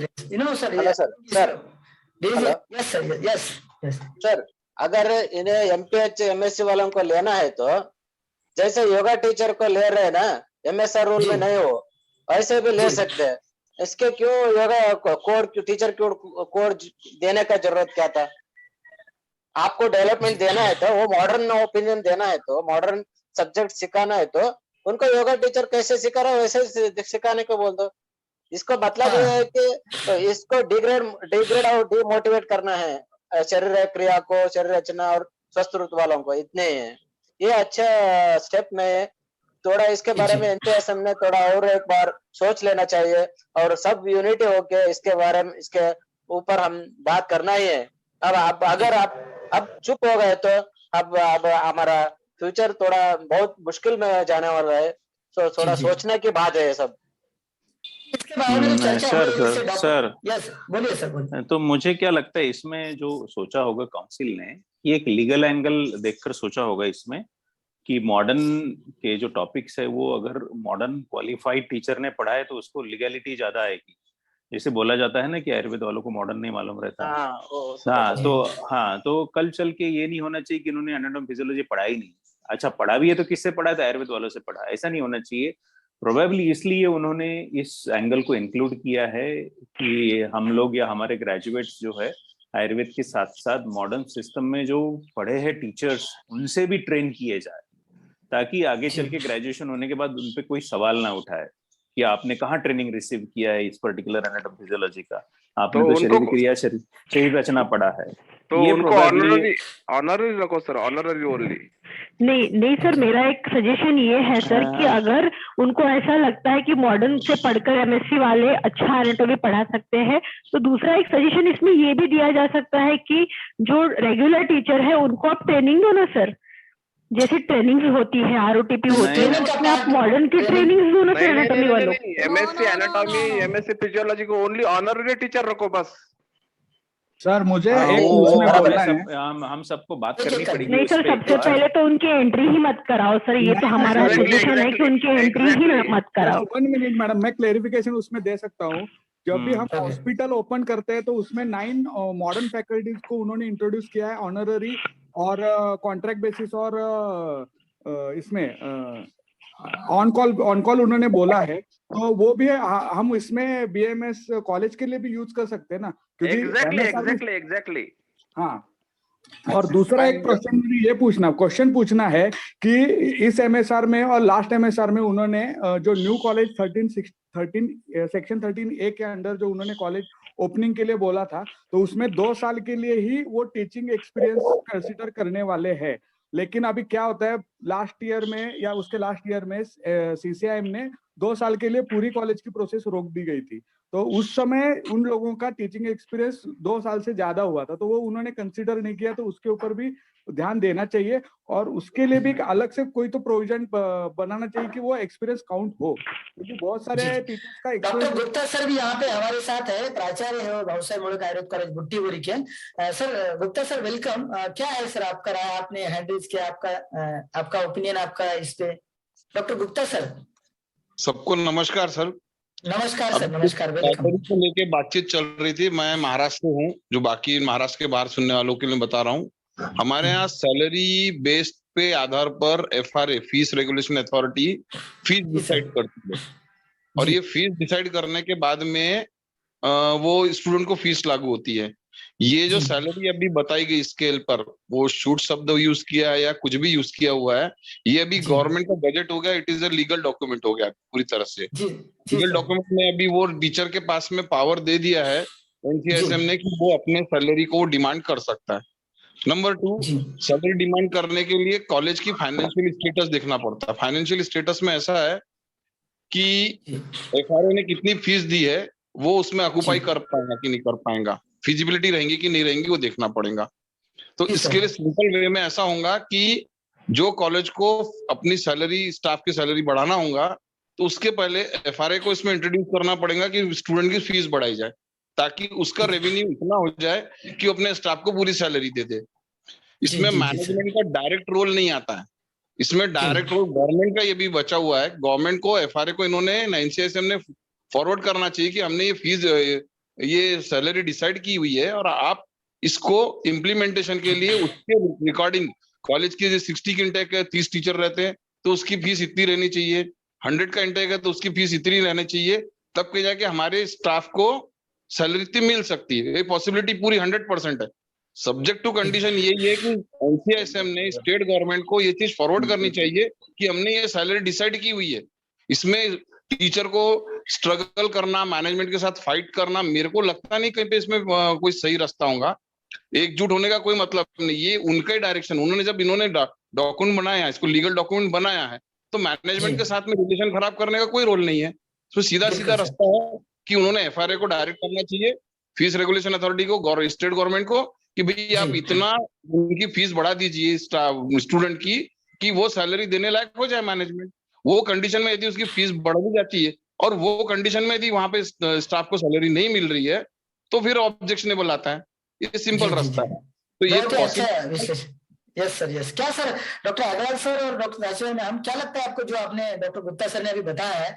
Question sir. Yes yes, doctor Rajkumar बोलिए। यस, गुप्ता सर ने जो बोला है वो एग्जैक्टली सही बोला है। जब तक के ट्यूशन फीस ₹1,00,000 नहीं होगी तब तक के ये बिल्कुल एडमिसिबल है। एनसीआईएसएम ने एफआरए को बोल देना चाहिए कि इतनी फीस कॉलेजेस को दो ताकि ये सैलरी दे सके। जी जी, ओके। डॉक्टर दाचवा मैम, आपको क्या लगता है? गुप्ता सर अभी भैया मैम, जो फी स्ट्रक्चर है ना, वो फी स्ट्रक्चर में ये जो अभी सैलरी बताई है वो उतनी एडजस्ट होती है नहीं होती है, इसकी भी स्टडी करनी चाहिए अभी जो फी स्ट्रक्चर है उसमें। और बाद में यदि नहीं होती है तो बढ़ाने के लिए जैसे गुप्ता सर ने बोला वैसे प्रावधान रखना चाहिए। Okay okay. ज्ञान गंगा कोई नाम से, ज्ञान गगन, सॉरी, यस बोलिए आप। हेलो हेलो सर, बोलिए। हेलो सर, बोलिए बोलिए। Yes, good evening sir. Good evening, बोलिए सर। सर, ये ऑन पेपर सिस्टम खत्म क्यों नहीं हो रहा है? ऑन पेपर सिस्टम के लिए कोई कुछ क्यों नहीं करता? रेटिना बेस्ड अटेंडेंस स्टार्ट होना चाहिए ना कॉलेज में का। या नॉर्थ इंडिया में मैक्सिमम फैकल्टी जो ऑन पेपर है। ये तो विषय हेलो सर, जहाँ तक एमएससी का बात है तो वो अब हम लोग जो एमएससी के हिसाब से इसमें डिस्कशन कर रहे थे, एमएसआर का विषय है वो, एमएसआर का विषय है वो, तो वो शायद एमएसआर आने के बाद उसका चर्चा की जा सकती है। अभी यहाँ पे उस समय के उस विषय पे चर्चा करना उचित नहीं होगा। यस सर, बोलिए। अच्छा, राजकुमार सर जी बोलिए sir. Yes sir, I have 2 questions. One is that one is for the post of head of the institution. They were told that the same criteria for the post of professor, and they have added that 3 years of experience in the as a vice principal or HOD. They are deputy superintendent. They have mentioned, but up to nowadays, most of the colleges they don't have a post of vice principal. Okay. And one more, most of the HODs are on paper, and who are regularly working, no, they are not the HODs. So how it is feasible? Doctor Agarwal sir और doctor Dachwa ma'am, इस पर क्या आपका सवाल जवाब रहेगा? Vice principal ये पद संवैधानिक नहीं है अभी, लेकिन इंस्टीट्यूट लेवल पे रख सकते हैं और उसको इंस्टीट्यूट एक्सपीरियंस दे सकता है, ये पहली बात। और दूसरी जो है ऑन पेपर जो प्रोफेसर बोले, वो ऑन पेपर अपन बोल रहे हैं लेकिन वो ऑन पेपर नहीं है, रिकॉर्ड पे फुल टाइम टीचर है वो। और उनको जो यदि संस्था एचओडी करके देते हैं तो संस्था उनको एचओडी करके एक्सपीरियंस दे सकते हैं। ये तो अपन बोलते हैं ना। मैं रिक्वेस्ट करूंगा कि इस प्लेटफॉर्म पे who are not worked as a no sir, we are not expert, sir. Dr. Rajkumar sir, we are not expert, or we are not like a judge that they are on paper, and so please avoid that word and that terminology in this. No, exactly. Okay, if you want to read, okay, but another one is who are working as a reader or who are having a only experience of a professor, not the HOD. Why there is no direct post for the head of the institution? Sir देखो ऐसा हर चीज का rule है sir, उसमें उन्होंने rule बनाया है कि अगर वो 3 years मिनिमम एडमिनिस्ट्रेटिव एक्सपीरियंस होना चाहिए, along with he must be professor, then it is possible to make him as a head. वैसे भी प्रिंसिपल की जो पोस्ट रहती है वो बाय सीनियरिटी जाती है ना। बराबर बराबर सर, बराबर, यस यस यस। सर मैंने एक क्वेश्चन पूछा था कि मिनिमम स्टैंडर्ड में लास्ट ईयर में 2 इयर्स का पाइपलाइन वाले कॉलेज का एक्सपीरियंस वो टीचिंग में कंसीडर करने वाले हैं, लेकिन लास्ट 2 ईयर से सीसीएम ने बीच में कहा था कि 2 साल के लिए किसी को भी मान्यता हम नहीं देंगे, तो उसमें 2 साल से ज्यादा बहुत सारे लोगों का एक्सपीरियंस हुआ है, तो वो 2 साल का एक्सपीरियंस वो काउंट कर रहे हैं। तो कुछ कॉलेज वो भी एक्सपीरियंस काउंट कर नहीं रहे, और समटाइम्स क्या हो रहा है, वो कॉलेज आगे बढ़ते नहीं और वो बीच में बंद कर देते हैं, और फिर वो 2 साल का एक्सपीरियंस वैसे ही पेंडिंग इसमें सीसीएम के प्रोफाइल में पड़ा हुआ है और वो सीसीएम अप्रूव नहीं कर रहा है। तो उसके लिए क्या करना पड़ेगा, क्योंकि इंस्टीट्यूट के लिए लॉगिन आईडी पासवर्ड इशू हुआ नहीं है और उन्होंने कॉलेज का प्रपोजल ड्रॉप आउट कर दिया। तो ऐसे बहुत सारे टीचर्स है जिनका बीच में एक्सपीरियंस पेंडिंग पड़ा हुआ है और वो सीसीएम अप्रूव नहीं कर रहे हैं, और उसके चलते उनका नया टीचर्स कोड इशू नहीं हो रहा है। ओके सर, अग्रवाल सर आप क्या कहना चाहेंगे इस पे, इस कंडीशन की जो कॉलेज बंद हो? उसमें कैसा है कि एमएसआर में स्पेसिफिकली मेंशन किया गया है कि जो एज अ कंसल्टेंट करके काम करता है उसका टीचिंग एक्सपीरियंस 2 इयर्स तक ही काउंट होगा करके। हाँ ना सर, लेकिन क्या है, वो 2 इयर्स का एक्सपीरियंस काउंट नहीं हुआ है और उससे भी ज्यादा एक्सपीरियंस बहुत सारे डॉक्टर्स का हुआ है, तो उसमें सीसीएम उसमें कुछ इनिशिएटिव नहीं ले रहा है। नहीं बराबर है ना, क्योंकि 2018 में सर्कुलर आ गया था ना कि 2 साल के लिए कोई भी नया प्रस्ताव नहीं लेके, लेकिन मैनेजमेंट ने अपना अंडर वर्किंग शुरू कर दिया, तो उसके वजह से स्टाफ का लॉस हुआ है। वो वही तो वो उसके तो लिए तो कुछ नहीं कर उसके लिए कुछ तो सीसीएम को डायरेक्शन देना चाहिए। यस यस, बोलिए बोलिए सर। ये एमएससी एनाटॉमी और एमएससी फिजियोलॉजी ये सब जो डाला है सर, ये तो बिल्कुल गलत है सर। ऐसे इन सब्जेक्ट को, इन लोगों को यहाँ पे हमारे इसमें लेके आना सर, क्या इतनी एना फिजियो की फैकल्टी कम पढ़ रही है क्या सर? और एना फिजियो बेसिक सब्जेक्ट्स है, जितने भी क्लिनिकल सब्जेक्ट्स है उनका एना फिजियो बेसिक्स है, उसी में इतना सब कुछ आएगा सर। कैसे बच्चों को उनका एनहेंस होगा नॉलेज सर? ये तो हो सकता है कि एक्स्ट्रा आप अगर आप नॉलेज देना चाहते हो तो आप अलग से उन फैकल्टीज को अलग से हायर कर सकते हो, बट सर हमको हटा के एमडीज को हटा के उनको ऐड करना सर, दिस इज बिल्कुल totally wrong sir. Absolutely wrong, absolutely. And again, they have been promoted to the professor level also. If their entry should be restricted to the tutor level only. Exactly, sir. Our faculty status. Ayurvedic MD. Basic principles of Ayurveda will be totally damaged. Yes नहीं, उस पर तो काफी सारी चर्चा हो चुकी है एनाटॉमी फिजियोलॉजी का, जैसे doctor Bachwar sir, doctor Agarwal sir, doctor Gupta sir, doctor Raviraj Pardeshi sir, उन्होंने काफी सारे उस पर इनपुट दिए हैं। अभी जहां तक मुझे लगता है कि वो यार और इसमें सर ये भी दिया है कि एक वो एचओडी नहीं बन सकते। मतलब एचओडी का मतलब क्या है कि नहीं बन सकते, मीन कि रीडर भी रहेगा, लेक्चर भी रहेगा, क्या मतलब सर उसका मतलब एचओडी नहीं बन सकते? इसका मतलब सुंदर सर मैं तो बोल रहा हूँ, यदि मतलब किसी को शक है कि आयुर्वेद ग्रेजुएट वाला मॉडर्न नहीं पढ़ा सकता है, तो अपॉइंटमेंट के पहले उसकी एग्जाम लो, एंट्रेंस लो, मॉडर्न का नॉलेज चेक करो। नहीं सर, हम ऑलरेडी एग्जाम देके आ चुके हैं। नहीं मॉडर्न की बात कर रहे हैं। मैं एमएससी में नॉन लेक्चर्स करके, लेक्चर एंड नॉन लेक्चर वाले पार्ट है, उसमें क्या what do they mean? Yes, MSc Physiology, MSc Anatomy. No, not for anatomy. Not for anatomy. पूरे करिकुलम में उन्होंने इतने आवर्स फॉर लेक्चर के लिए और नॉन लेक्चर ऐसा कुछ कॉन्सेप्ट डाला है। हाँ, वो थोड़ा सा है, वो प्रैक्टिकल का हिसाब है, वो कुछ तो भी डिटेल्स उसमें थोड़ा सा अभी हाँ, तो व्हाट इज उसका कुछ प्रोफार्मा, उसका कुछ उसका ब्रेकअप कुछ अग्रवाल सर बता रहे सर नहीं आया है, बस उस सब्जेक्ट में करना। Non lectures means practicals and ये क्लिनिकल पोस्टिंग। जी मैम, आज की जो हमारी चर्चा है बहुत ही अच्छी रही है, हम लोग टाइम से आगे जा रहे हैं, बहुत लोगों का अच्छा रिस्पांस आया है। Yes doctor Anurag, last question from you, बस बोलिए sir. Sir I want to ask that sir किसी स्टेट में काम करने के लिए वहां का परमानेंट रजिस्ट्रेशन करना क्या जरूरी है, अगर वो स्टेट प्रोविजनल रजिस्ट्रेशन अलाउ करती है?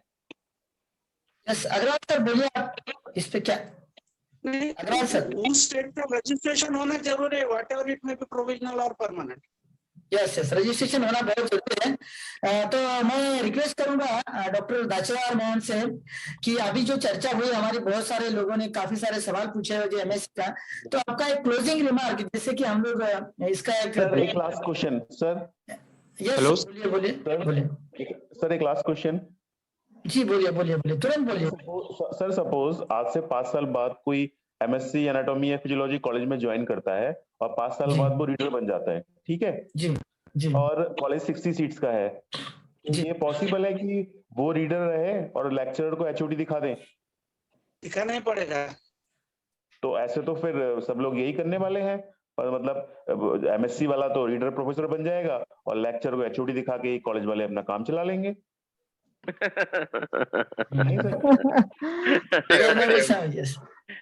यस, बहुत बहुत धन्यवाद सर। बहुत सारे लोगों के क्वेश्चन है, पर हम लोग समय से सीमित है, समय बहुत ज्यादा हो गया है, 4:30 का टाइम था, पर आपका जो उत्साह और जो लगन है प्रश्न पूछने की बहुत अच्छी थी। तो हम लोग अभी यहाँ पे मार्क लेना चाहेंगे। Thank you sir, thank you Danga sir.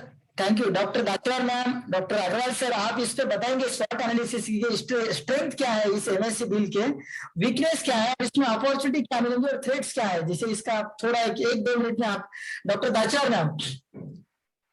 मैंने शुरुआत में ही बताया था कि इसमें कुछ बातें अच्छी है, कुछ बातें नहीं है। जैसे ये अभी अपन ये पूरे वेबिनार में एनाटॉमी, क्रिया, स्वस्थ वृत्त और संहिता के लिए ये बात के लिए अपन सब टीचर्स ने, यानी ये सब इनिशियली आप भी आया ठक्कर सर ने जैसा बोला था कि एमएससी इज द आत्मा, जैसे शरीर और आत्मा है, तो ये स्कूल कॉलेज रहता है जहां अगर अच्छी पढ़ाई होती है तो उसके लिए ये डायरेक्शंस है हाउ टू टीच, और यूनिफॉर्मिटी आनी चाहिए पूरी इंडिया में कि एक ही प्रकार से सभी बच्चों को ये सिलेबस पढ़ाया जाना चाहिए। उस हिसाब से बहुत अच्छी चीज है। बस जो एक मेजर चीज मेरे ध्यान में आई है कि MSc anatomy, MSc physiology, MPH को जो एंट्री दिया है उसके लिए हम सब लोग मिलके प्रोटेस्ट करेंगे तो शायद वो इमीडिएट चेंज भी हो जाएगा। जी तो बहुत धन्यवाद। आपका जो रिमार्क है, क्लोजिंग रिमार्क, और डॉक्टर दाचवार मैम का, आपने बहुत ही समय निकाल के हमारे इस प्रोग्राम के लिए समय दिया, उसके लिए मैं तहे दिल से और निमा टीचर फोरम और आयुर्वेद रिसर्च करियर एकेडमी की ओर से आपका बहुत बहुत धन्यवाद मानना चाहता हूं, ताकि बहुत सारे लोगों को बहुत सारे क्वेश्चन थे, और हो सकता है कि कुछ अगर हम लोगों को डिमांड करें तो हम लोग और एक सेशन इस पर रखेंगे, क्योंकि there are several thing which need to be discuss. हो सकता है एमएसआर आने के बाद और कुछ बहुत चर्चा होगी, और आज जो एमएसआर पे हमारी जो एमएससी पे जो चर्चा हुई है उससे मुझे लगता है कि बहुत सारे लोगों के जो दिमाग में कुछ कंफ्यूजन था वो शायद दूर हुआ होगा। समय के कारण से हम लोग ज्यादा इसको कंटिन्यू नहीं कर सकते, पर मैं सॉरी, माफी मांगना चाहता हूँ जिस लोगों को सवाल के जवाब हम नहीं दे पाए या फिर समय के कारण उनका क्वेश्चन हमने नहीं लिया पाया, पर हो सकता है किसी और के सवाल में उनका आंसर हो सकता है उनको मिला हो जहां तक, क्योंकि मुझे लगता है कि रिस्पेक्टेड डॉक्टर दाचवार मैम और डॉक्टर अग्रवाल सर, यहाँ पे हमारे साथ डॉक्टर रविराज परदेशी सर जुड़े थे, प्रोफेसर फिजियोलॉजी है वो, और डॉक्टर मधुसूदन गुप्ता सर भी जहां तक फिजियोलॉजी से है प्राचार्य है, और बाकी लोगों से जो उन्होंने एक्सपर्ट राय दिए हैं, और सबसे महत्वपूर्ण respected doctor Anoop Thakar sir ने हमको जो मार्गदर्शन किया है शुरुआत में, उनका बहुत ही अमूल्य मार्गदर्शन रहा है। तो मैं सबसे गुजारिश करूंगा कि उनके हम लोग जो और इसका अध्ययन करना जरूरी है, और इस पे जो भी इम्प्लीमेंट होगा उसका सबसे महत्वपूर्ण इस एमएससी की ये बात रही है कि इन्होंने फर्स्ट टाइम हिस्टोरिकल एक जो डिसीजन इसमें दिया है, जो सैलरी का स्ट्रक्चर इन्होंने मेंशन किया है। आज तक के एमएसआर में किसी में सैलरी का स्ट्रक्चर मेंशन नहीं हुआ था, जो कि बहुत अच्छी चीज एनसीआईएसएम के द्वारा हुई, तो इसलिए एनसीआईएसएम को मैं बहुत बहुत बधाई देना चाहता हूँ। द बोर्ड ऑफ टीम, उनका जो बोर्ड ऑफ मेंबर है, एथिक्स मेडिकल बोर्ड, जो प्रेसिडेंट है, रिस्पेक्टेड प्रेसिडेंट एनसीआईएसएम के, और जो मिनिस्ट्री ऑफ आयुष है, रिस्पेक्टेड उसके सेक्रेटरी डॉक्टर कोटेचा सर है, सभी लोगों ने बहुत ही अच्छा अध्ययन करके इस एमएससी को बनाया है। हो सकता है फ्यूचर में इसको बदलाव की आवश्यकता होगी, तो हो सकता है ये जब टीचर से रिकमेंडेशन जाएगा तो कुछ अच्छे बदलाव भी उसमें हम लोग देखने को उसको मिलेंगे। तो आज जो हमारे एक्सपर्ट पैनलिस्ट यहाँ पे रहे हैं, चीफ गेस्ट रहे हैं, और मैं स्पेशल थैंक्स देना चाहूंगा डॉक्टर आशुतोष कुलकर्णी सर को भी, क्योंकि उनकी वजह से हम लोग ये बहुत ही अच्छा बड़ा प्रोग्राम रख पाए हैं। और नीमा के सर मैम का मेल आईडी मिलेगा मिलेगा, हम लोगों ने दिया है चैट बॉक्स में, हमारा एक एकेडमी का मेल है, उस पर हम लोग कम्युनिकेट करेंगे। तो I really thank you doctor Ashutosh Kulkarni sir, we are supported to conduct this program. Doctor Bhavani sir who is national convener for the NIMA teacher forum, special thanks. मैं इसके लिए अभी thanks vote of thanks program बाकी है, तो doctor चेतन बुलाने से मैं रिक्वेस्ट करूंगा कि वोट ऑफ थैंक्स माने और हमें जुड़े रहेंगे। हमने एक व्हाट्सएप का लिंक भी शेयर किया है, हो सकता है ज्वाइन करें। तो डॉक्टर चेतन, मैं आपसे रिक्वेस्ट करूंगा कि आप वोट ऑफ थैंक्स एक्सप्रेस करें। Okay, thank you, Dr. Sundar. Please share that WhatsApp link to everyone. Yes, A very yes, I good have shared afternoon to it. all. It's give me immense pleasure to deliver a vote of thanks for this webinar. All dignitaries assembled here. I would like to thank our chief guest, respected Professor Anup Thakur sir, in charge Vice Chancellor, Gujarat University Jamnagar, who honored this webinar with his inspirational thoughts. I would like to thank our expert panelists, respected Mahendra Agrawal sir, respected Professor Archana Dachar madam, respected Pardesi sir, and other panelists also. And their excellent remark on NCSM gadget, it will be very, very useful to everyone. It also thanks to our organizer like ARC and NEMA Teachers Forum, our director, ARC Director Dr. Sundar Singh Danga sir, Vishnu Bhavne sir, who took initiative to provide platform and discuss such important subject. I also thanks to teachers, students, participants, and doctors to make this webinar as a grand success. Once again, thanks to all to join here. Thank you. Thank you very much. Yes, yes. Thank you one and all.